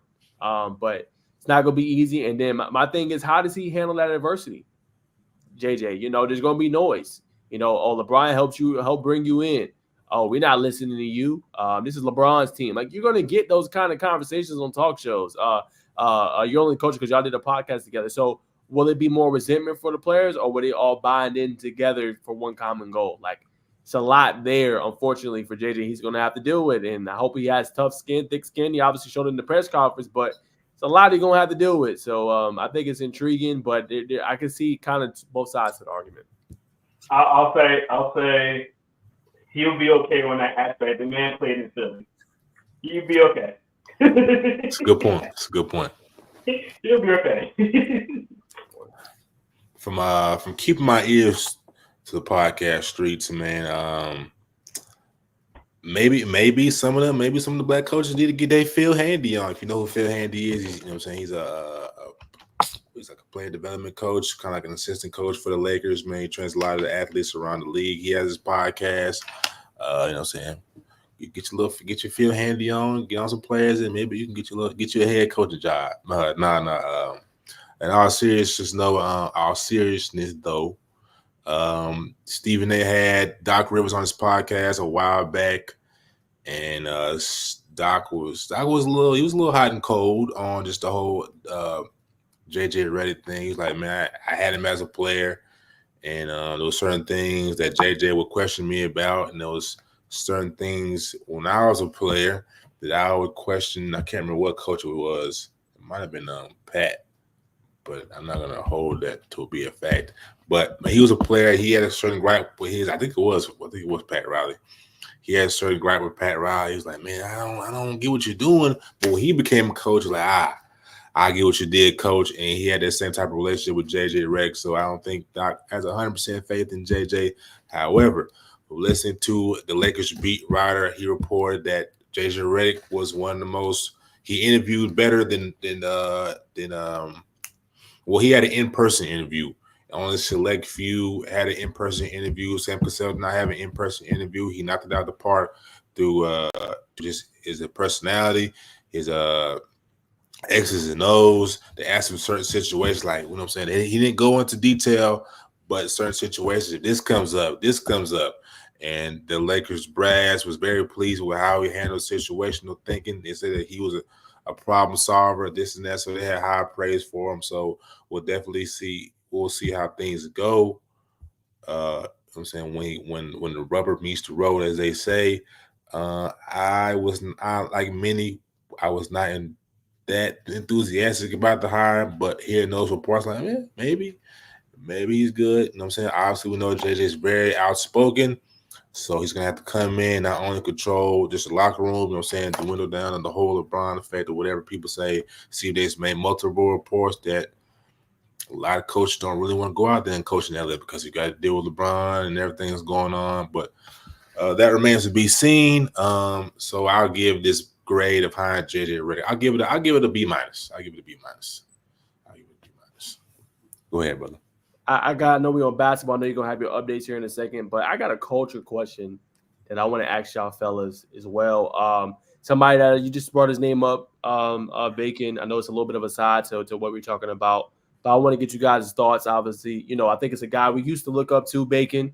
I think we're kind of carving our own niche now in the industry and being a journalist and making our own markers and things like that. But what do y'all think about Stephen A? Obviously ESPN offered him a contract, $18 million a year I think it was 4 or 5 year contract. Underpaid. You said underpaid? I think he's underpaid. Okay, so let me ask that. That's what I wanted to get into. Obviously, we know he's African American, just like all of us. Do you think that compensation is right? They want to offer him $25 million a year, or Stephen A wants $25 million a year. ESPN is willing to go to $18 million per year. What do you guys think about the whole, I guess, just negotiations? Do you think he's worth that much? Some players are not getting paid that. What are you guys' thoughts on that? I think 25 right now in Stevens' career. I think 18 to 19. I think 20 is a good mark. Now I will say this: he was underpaid for a lot of his career, where he was really the voice of not just ESPN, but the voice of basketball and sports. Back when him and Skip had their tenure together. So I think right now Stephen A is trying to get his back pay, which he rightfully so should. To answer the questions about culture, I think Steve is falling off a little bit. I say that with grace. You know what I'm saying? He's definitely paved the way, not only for, you know what I'm saying, others, like you got Perk, you got Shannon Sharpe, but this younger African American journalist, not just man but female, on the rise. So definitely kudos to him for everything he's done. But I think, you know what I'm saying, Steve, I don't know. I don't really know what it is. But Steve has definitely lost his foothold and just the culture for whatever reasons, things he said or whatever. I still have, you know what I'm saying, I think everybody still has a certain respect for Stephen A for things he's done. I think it's not what it used to be, unless he still does put out a great product on First Take and has a pretty good podcast going. Go ahead, Jerome. Who is the bigger name in ESPN? I think Steve. Nobody. Maybe Shannon Sharpe. Shannon Sharpe is not even full time. I don't think though. That's true. I'm sure he's not full time with them. So why not pay the man? You had him on for so many years. Yes, he's having maybe a falling off just a little bit as far as ratings, but that's your best guy. You can't afford to lose him because after him, you got Shannon Sharpe. You got Pat McAfee, but both of them are part-time guys. Right. Unless you want to put them in that spot where they're more full-time. And I don't even think either of them want to do that, to be honest.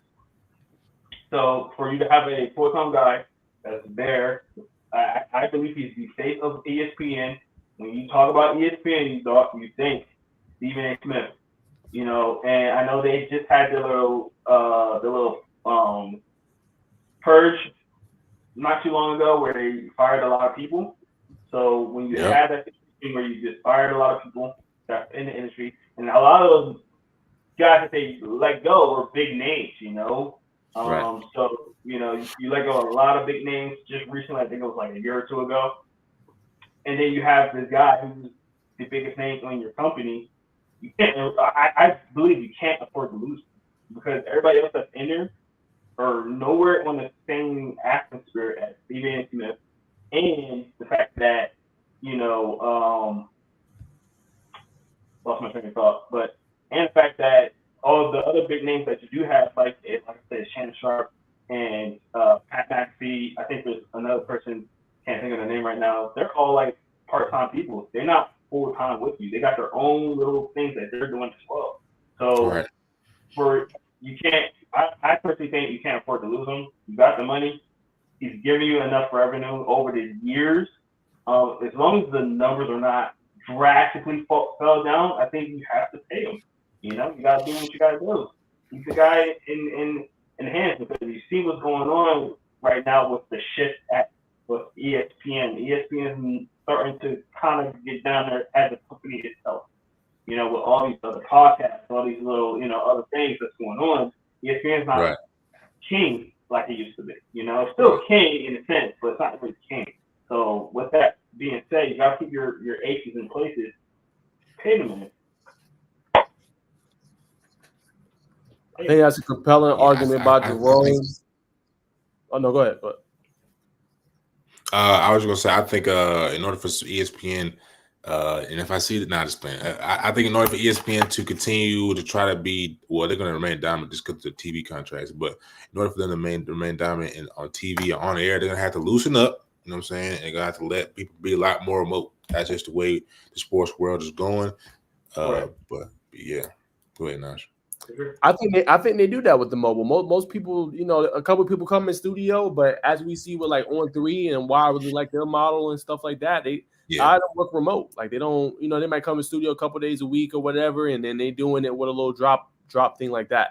I think what it is, I think you hit the nail on the head, Bacon, when you said, loosening up a little bit, being more kind of culture related. Now, I know they do stuff, and obviously you want to get the topics that people are interested in, but I think resonating more is where they need to kind of be with. And I'm not saying they need to change their policies. I'm not saying they need to change who they are as a company, but just being a show where it's authentic. I feel like ESPN, to a degree, not saying anything bad, has liked that, a little bit of that authenticity, maybe going after clicks and things like that instead of just keeping it 100. I think that's been sort of the difference and why certain shows maybe not resonate. Like for me, I love the NFL Live show. I think it's an authentic show. I feel like you can go learn about football. And I feel like for the most part, all the Mina Kimes, Marcus Smears, I think they do an outstanding job. I think they need to have more shows like that. NBA Countdown, not NBA Countdown, but NBA Today is trending towards that. But I think NFL Live, I have to say one of the best shows to watch is to learn. I think is that instead of just like, oh, well, I heard this from anonymous source, and I think this is, what I'm saying, just a little bit, better thing. I know it's a debate show, but like intriguing debates. Okay, let's talk about who's some of the best players in the NBA right now. I think it's this guy. I think it's that guy. Instead of maybe going for like the clickbait. Oh, let me down this player because I don't think he's this. Like, you can still we have them all the time. I feel like you can still have entertaining debates without degrading necessarily maybe a player and saying, oh, they're this or they're that. Yes. In my opinion. But to Jerome's point, I don't know, man, that's a lot. Now I agree with him. He is the face of ESPN. But to me, I feel like Stephen A. has made his money back and then some. And the reason why I say that, and he got his own YouTube channel, y'all. He's on what's that ABC show that he does, right? He got endorsement deals. I feel like too sometimes, Bacon, I feel like it doesn't happen enough. And he's in his late 50s, 60s. Pass the torch, fam. Like, you know what I'm saying? You know how many guys our age are hungry and want to eat and want to get to that ESPN level and can't and is experienced? Like, that'd be my only thing, bro. Like, just give back a little bit. I'm not saying he don't. But if you got that platform, you got that power, you know how many guys that look like us want to be on that level, want to get into an ESPN? All I'm saying is share a little bit of the pie.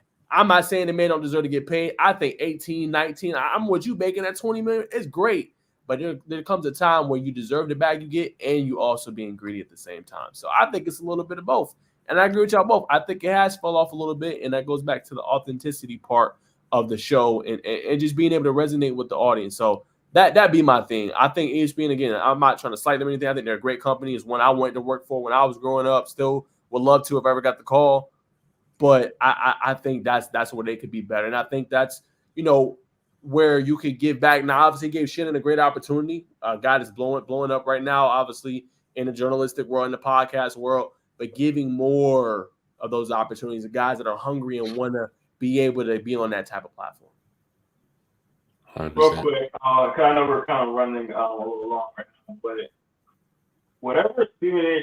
Smith is doing with his podcast or any other endorsement, that has nothing to do with ESPN. No, it don't. ESPN should not be looking at Stephen A. like, oh, well, why would we do this? Because you got your own podcast, you got this. No, stop that. That has nothing to do with ESPN and Stephen A. If he's making money on the side, they should not be looking at his pocket. You know what I mean? Let the man what he wants. You know what I mean? And I think that he deserves it. He's been there for so long, and I get you saying passing the torch and everything like that, but he's also the face of the face of the franchise. He's the quarterback. You know what I mean? Hey, the quarterback right now. Because, hey, man, you lose your quarterback, you're going to lose some fouls or worse. Not only they're going to lose fouls. And I know that, like you said, there's young guys that's still up and coming, and you got a good quarter there. But you lose Stephen A. Smith, I'm telling you, like, Stephen A. Smith is the reason why a lot of these people go and keep going back, because he got a little take that he be saying, and you like, come on, Stephen. I'm like, I wonder what Stephen said about this, or you know what I mean? Like, 100%. Yo, when I think about ESPN, that's what I'm thinking. What the guy, what he got to say? Yeah, I agree 100% with that, Jerome. You want to hear what Stephen A. says? I'll go back to your point to kind of just argue this point. When you think about the quarterback, right, or you think about the highest paid player, and I get it, Stephen A., get your bag. I get it. You can't always be the highest paid player. How many times have we seen in the NFL, NBA, player get his bag? The team suffers because he took all the money instead of trying to disperse it. All I'm saying on that point is get your bag. But at the same time, Stephen A. eventually is not going to be in journalism. He's eventually not going to be a studio host or analyst. You're going to need somebody else that people can kind of recognize. Start building your next stars as well. That's all 100%. 100%. I'll say this, you know what I'm saying? Obviously, you know what I'm saying, we've all said that we were huge Stephen A. fans during that early 2000s, late 2000s. I mean, not early 2000s, but 2010 run, the late 2010 run. Before that time, when he was on, we had his own TV show, Quite Frankly. It's very well documented in his book. I've listened to it numerous times. Just kind of soak up any game that I can. He had a chapter called Persona non grata, if I'm saying it correctly, where he talked about how they just pretty much dropped him. He had a show, like I said, Quite Frankly, we had some of the biggest stars on. He had Kobe Bryant, Allen Iverson, who really, you know what I'm saying, definitely Allen Iverson, who sparked his career. One owner of ESPN left, who kind of gave him that shot in the arm to get his own show. Another owner stepped in and gave him a late night time slot, which pretty much was his death of his show that he didn't realize. So I say all that to say they kind of kicked him out the door. You know what I'm saying? I believe he had daughters at the time, so he took a big pay cut going unemployed. So being dumb, I mean, of course, Stephen A. he's definitely outspoken, bombastic to a certain degree. But you know what I'm saying, to be kicked out the door like that, you know what I'm saying, to be forgotten about. Of course, he did so great of a job where they brought him back. But I think during that time period, I think that's what Stephen is holding a little bit on to. Like, man, I got to get this money because I forgot what y'all did to me back I think 2008. So I empathize with Steve a little bit right there, which is why I'm on the side. Get your money, Steve, because you know what I'm saying, what you've done for this company, what they done for you, I'm saying, they almost could never repay you, brother. You know what I'm saying? Without Steve, who would be Steve? You know what I mean? So that's what I'll say. But they're trying to Dak Prescott, my boy, right now. Nah. I had to throw that in there, though.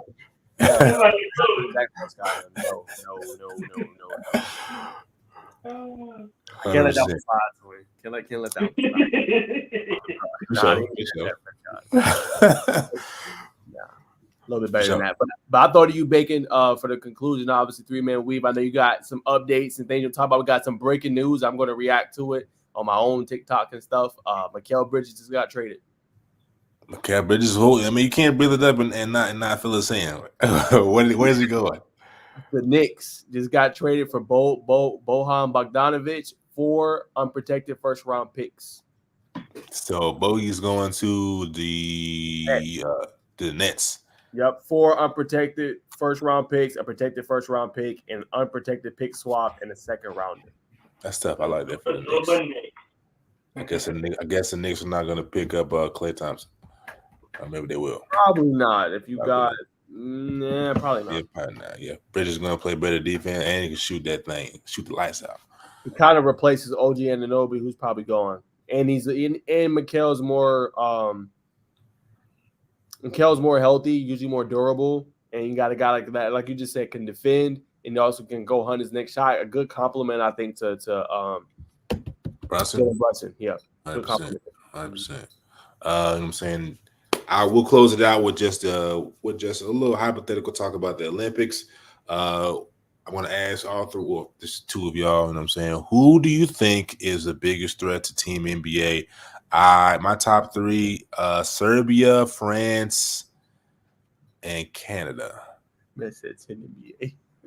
I mean, to the NBA, Team USA, you know what I'm saying? Whatever you want to say, Team USA. To the NBA. I'm dead. You said Serbia, France, and who was the other one? Serbia, France, and Canada.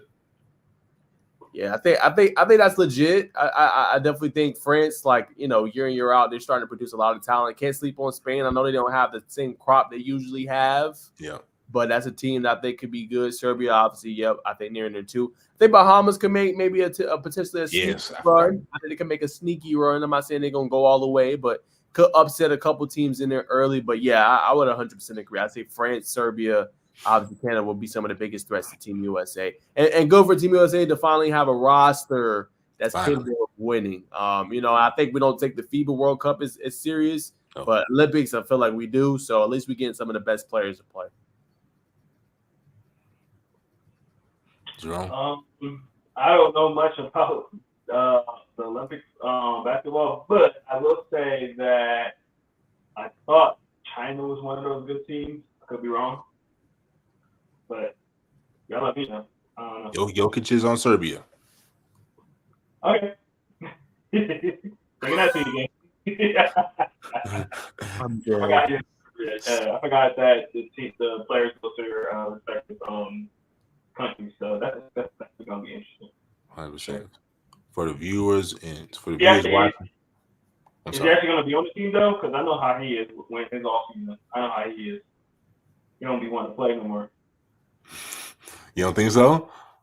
Bless you. Dude, he be wanting to go to his goats, man. And it's smart.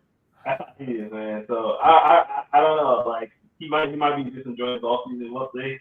I know how he is. So have you heard anything though about him actually playing for them? Tomorrow, Yoke?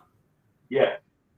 Nothing confirmed. This is just, a hypothetical, right? But I mean, it's the Olympics, bro. People, if you, I mean, everybody's banned up with the finals. Just the basketball season just ended. The biggest stars are going to be coming out there. So I think they're going to play, man. People get a sense of pride. Nationality. All that coming into play. So yeah. I'll be interested to see if he plays though. So, for the viewers, some hypothetical rosters for Serbia, definitely Jokic. We'll move on. I can't remember who else. Team Canada, obviously you got Andrew Wiggins, you got Shai Gilgeous-Alexander, you got Jamal Murray. Dillon Brooks. Dillon Brooks. It's one more big one. I cannot remember. Nickeil Alexander-Walker. Yeah, let me just pull it up. Give me a second. And then France, obviously, you got Wembanyama. You have Alexander Sarr. Oh, possibly you may play. Dang, well, yeah, Swish. I just seen you had it up the other day.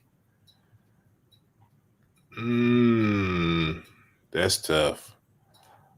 Nonetheless, I am surprised. I didn't expect to see Klay on Team Bahamas, man. I didn't know Klay had a little, but like these some players, they just hop on teams. But nonetheless, I'm sure they got some ties to it. I don't want to just say that and be ignorant. But yeah, let's see if I can find it real quick. Sorry, y'all. I thought Swish would have had it at the top. He could have taken it down. But yeah, so I'll say that I think those teams are the biggest threat to Team USA.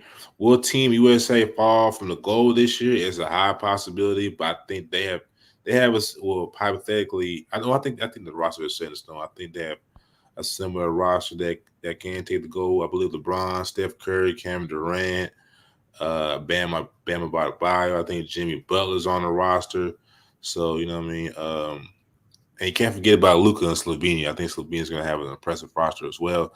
But with the roster the Team USA has assembled, I think you know what I mean. I think I think Team USA is probably the favorite to win the gold. But ladies and gentlemen, if no one else has anything else to be said, that's all I have for. Because I did all my news at the beginning. I got a little out of order today. We're talking about the Georgia Tech, Tyler Jordan, and all that. So if you want to see this, you definitely can watch the pre-record on YouTube and on Twitter if you want to watch it there. You don't have to go anywhere. You can just once again just take your finger on the bottom and scroll back. But I think Naj has some more news on the basketball end. Yeah, that's it. That was the major headliner. Obviously, that trade right there. Obviously, NBA draft is tomorrow, so that's big as well. Here, recent news that the Hawks just came out 52 minutes ago. They're undecided on who they're going to take at number one. Apparently, they really like Rashard, and they're undecided. I guess they're going to take him or Alexander Sarr. So that is the rumor. That just seen that on the Twitter web while Bacon was talking. Yeah, that is the latest.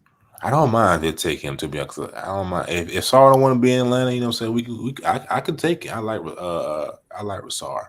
He can shoot it. Like I say, I believe this is the longer Steph. I'm not longer Steph, longer Klay Thompson, quick feet. So I don't have no problem with that, man. As long as we don't get clinging or if we trade down and get an extra pick, as long as we don't do the Chris Paul thing again, man. As long as we don't do that and get a 6-man for first round pick, I'm cool.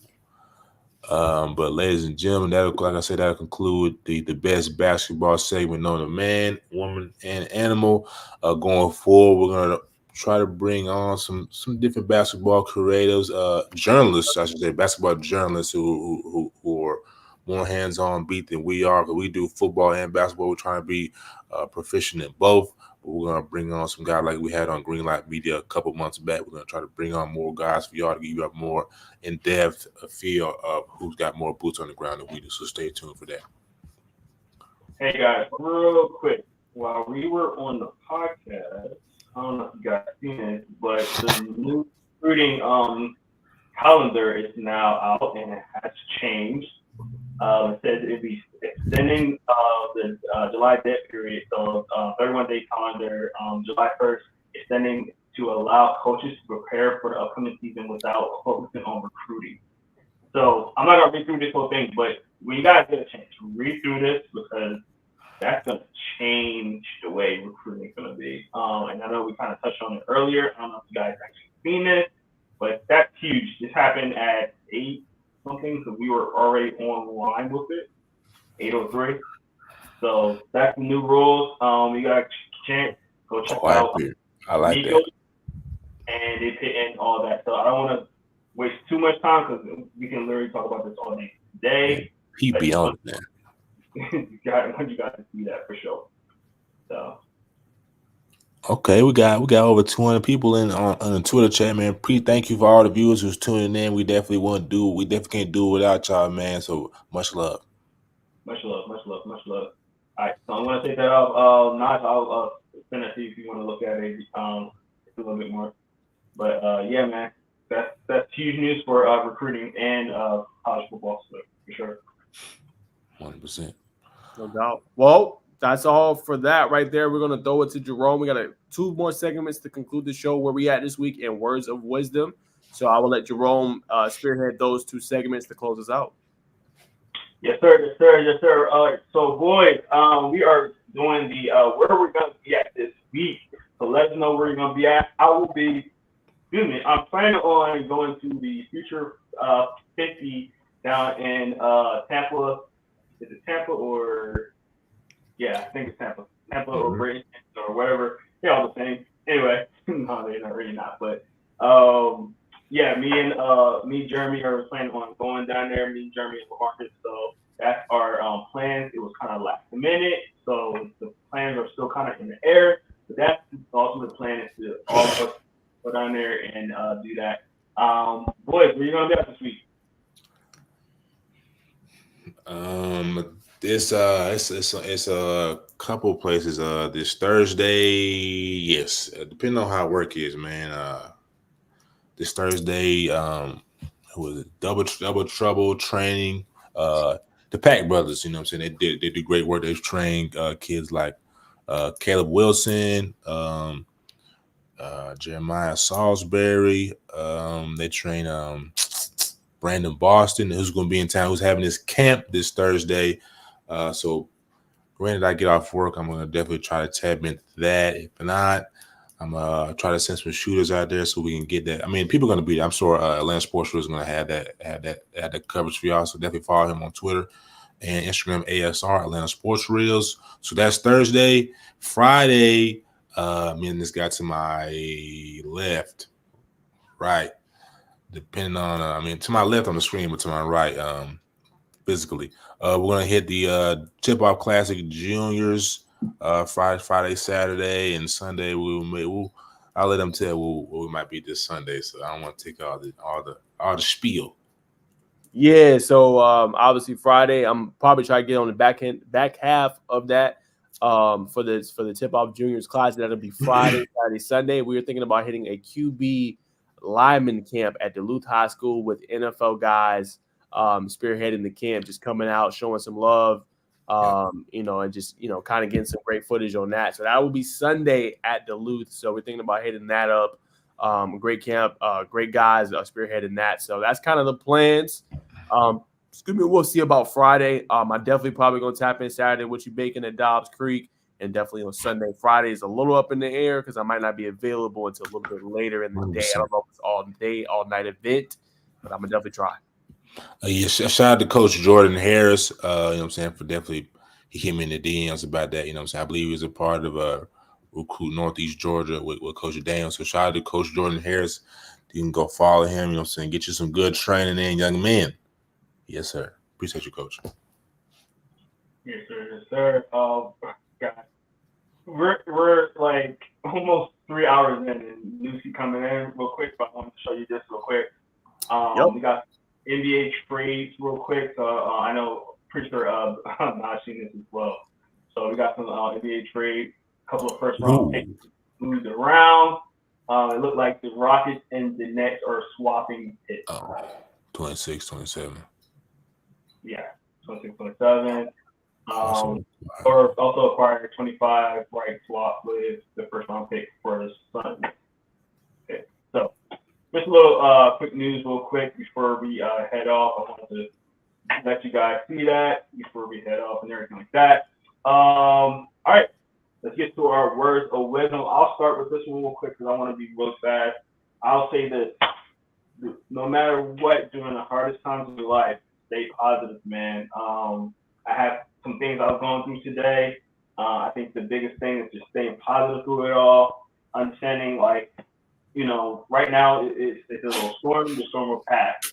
So, stay positive, keep a great mindset, especially right now for our men, it is men's health awareness, mental health awareness. So, we're going to be going through some stuff, man. And, when you go through stuff, talk to somebody, man. I had to talk to my boy Lamarcus today. He helped me out, make me feel better. But, when you're going through stuff, talk to somebody about it, feel better, and have a positive mindset going through it.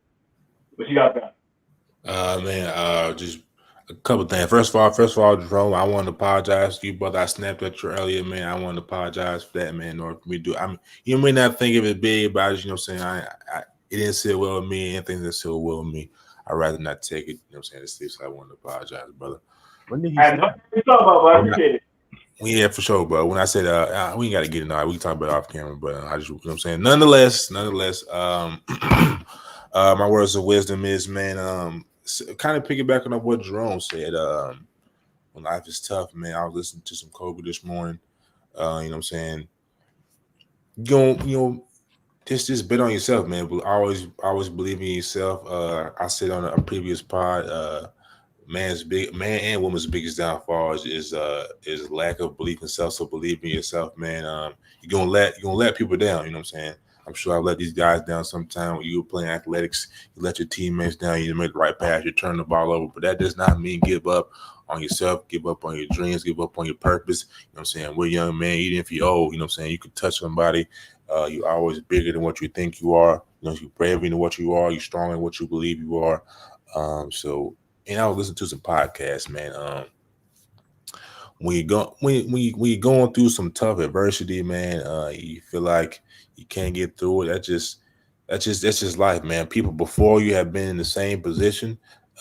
Anxiety and depression are the honestly positive repercussions. You know what I'm saying, in life. You know what I'm saying, when you have anxiety and depression. You know what I'm saying, those are things that you're going through life. You know what I'm saying, to kind of tell you something that you need to maybe prepare better, or maybe those things are the emotions are on you in certain moments. I'm getting ready to come on here. Some of us, we may feel anxious to come on, but that's just give you that inkling that, hey, I need to sit back. I need to prepare an hour. I need to, you know what I'm saying, go jot some notes down before I get. I need to research so I know what I'm talking about. So I say all this to say that these emotions are in you. These emotions are entering your body. They're signaling you to tell you something that you need to prepare, you need to do better, or, you know what I'm saying, whatever the case may be. But just don't look at certain emotions as negatives. You can always turn any negative to a positive, and you are stronger than what you believe. So trust in yourself. No. I'm just, you know what I'm saying, I'm really pointing to myself. But you know what I'm saying, just be positive, ladies and gentlemen. God will never put you through anything that He won't pull you through.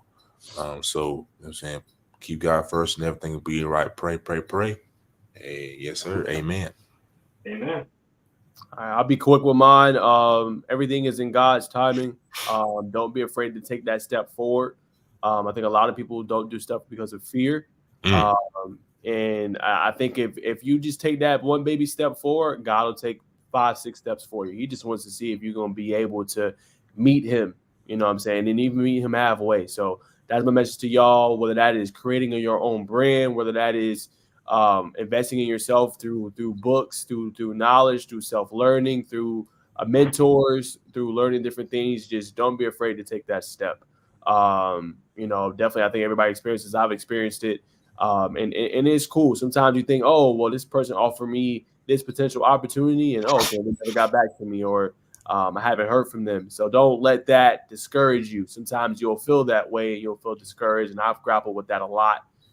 Even now where I'm at in life, just being discouraged, just try to keep, just feed your mind good stuff. I would say, I think a lot of people sleep on that, but the content you consume, the people you are around, your supporters, your family members, be very careful who you allow in that circle and what you allow to compose your time. Because guess what, guys?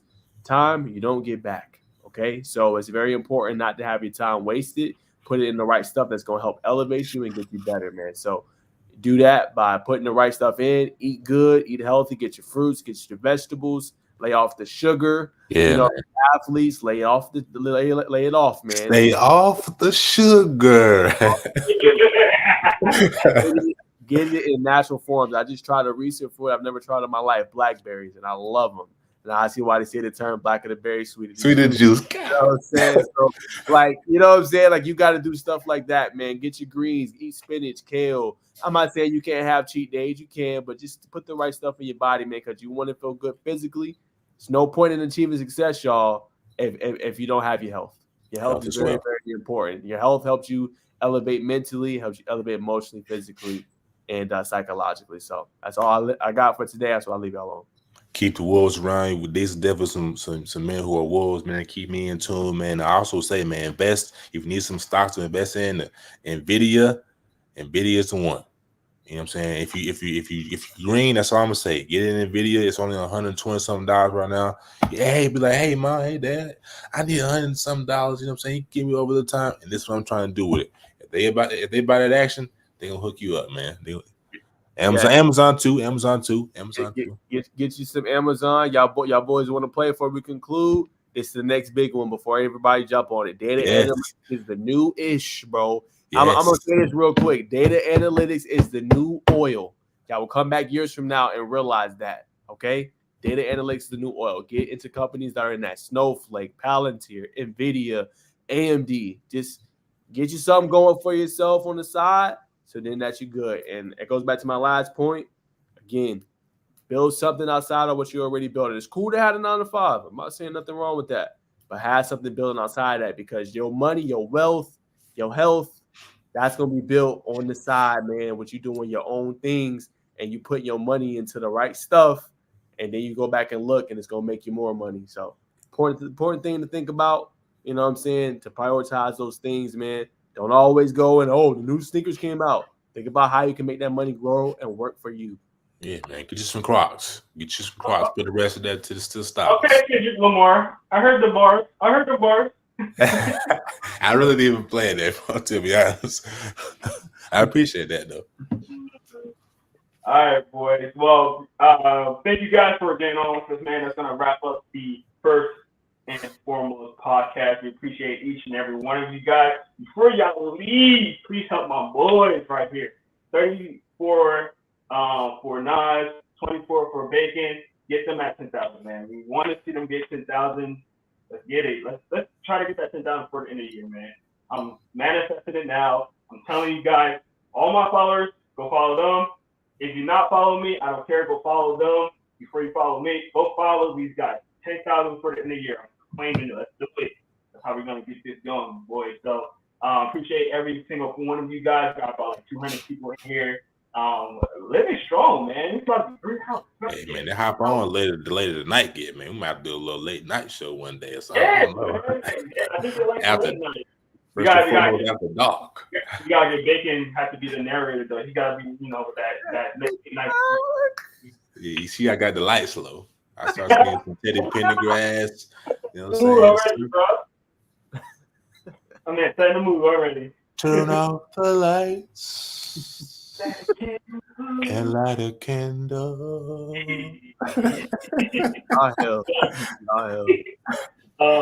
Another shout out to our guys, Phenom right there. Again, go to PhenomEliteBrand.com. You can get all your latest football gear, cleats, gloves, shirts, like you see I have on right here. Right up there where it says IC8 football, you can get 10% off and save you some cash. We're just talking about saving cash. Save you some cash by going on Phenom and using that promo code to save some cash. Get you some nice gear, guys. So we really do appreciate it. And we appreciate each one of y'all guys. So make sure you keep tuning in, show us support, share and like. See all our socials right down there. So make sure you go check it out. Shout out to Sam Turner, man. This is the Aaron. This is the first and foremost podcast. Not only do you just feel, we keep it real. Yes. Bravo, brother. Bravo. That's how you do it. Thank you. Thank you. Thank you. Why are you saying all these Stevie? I'm in Eric Thank you. that boy. Well, that's gonna do it for us, guys. See you on the next one, man. Have a safe night. I'll do y'all safe.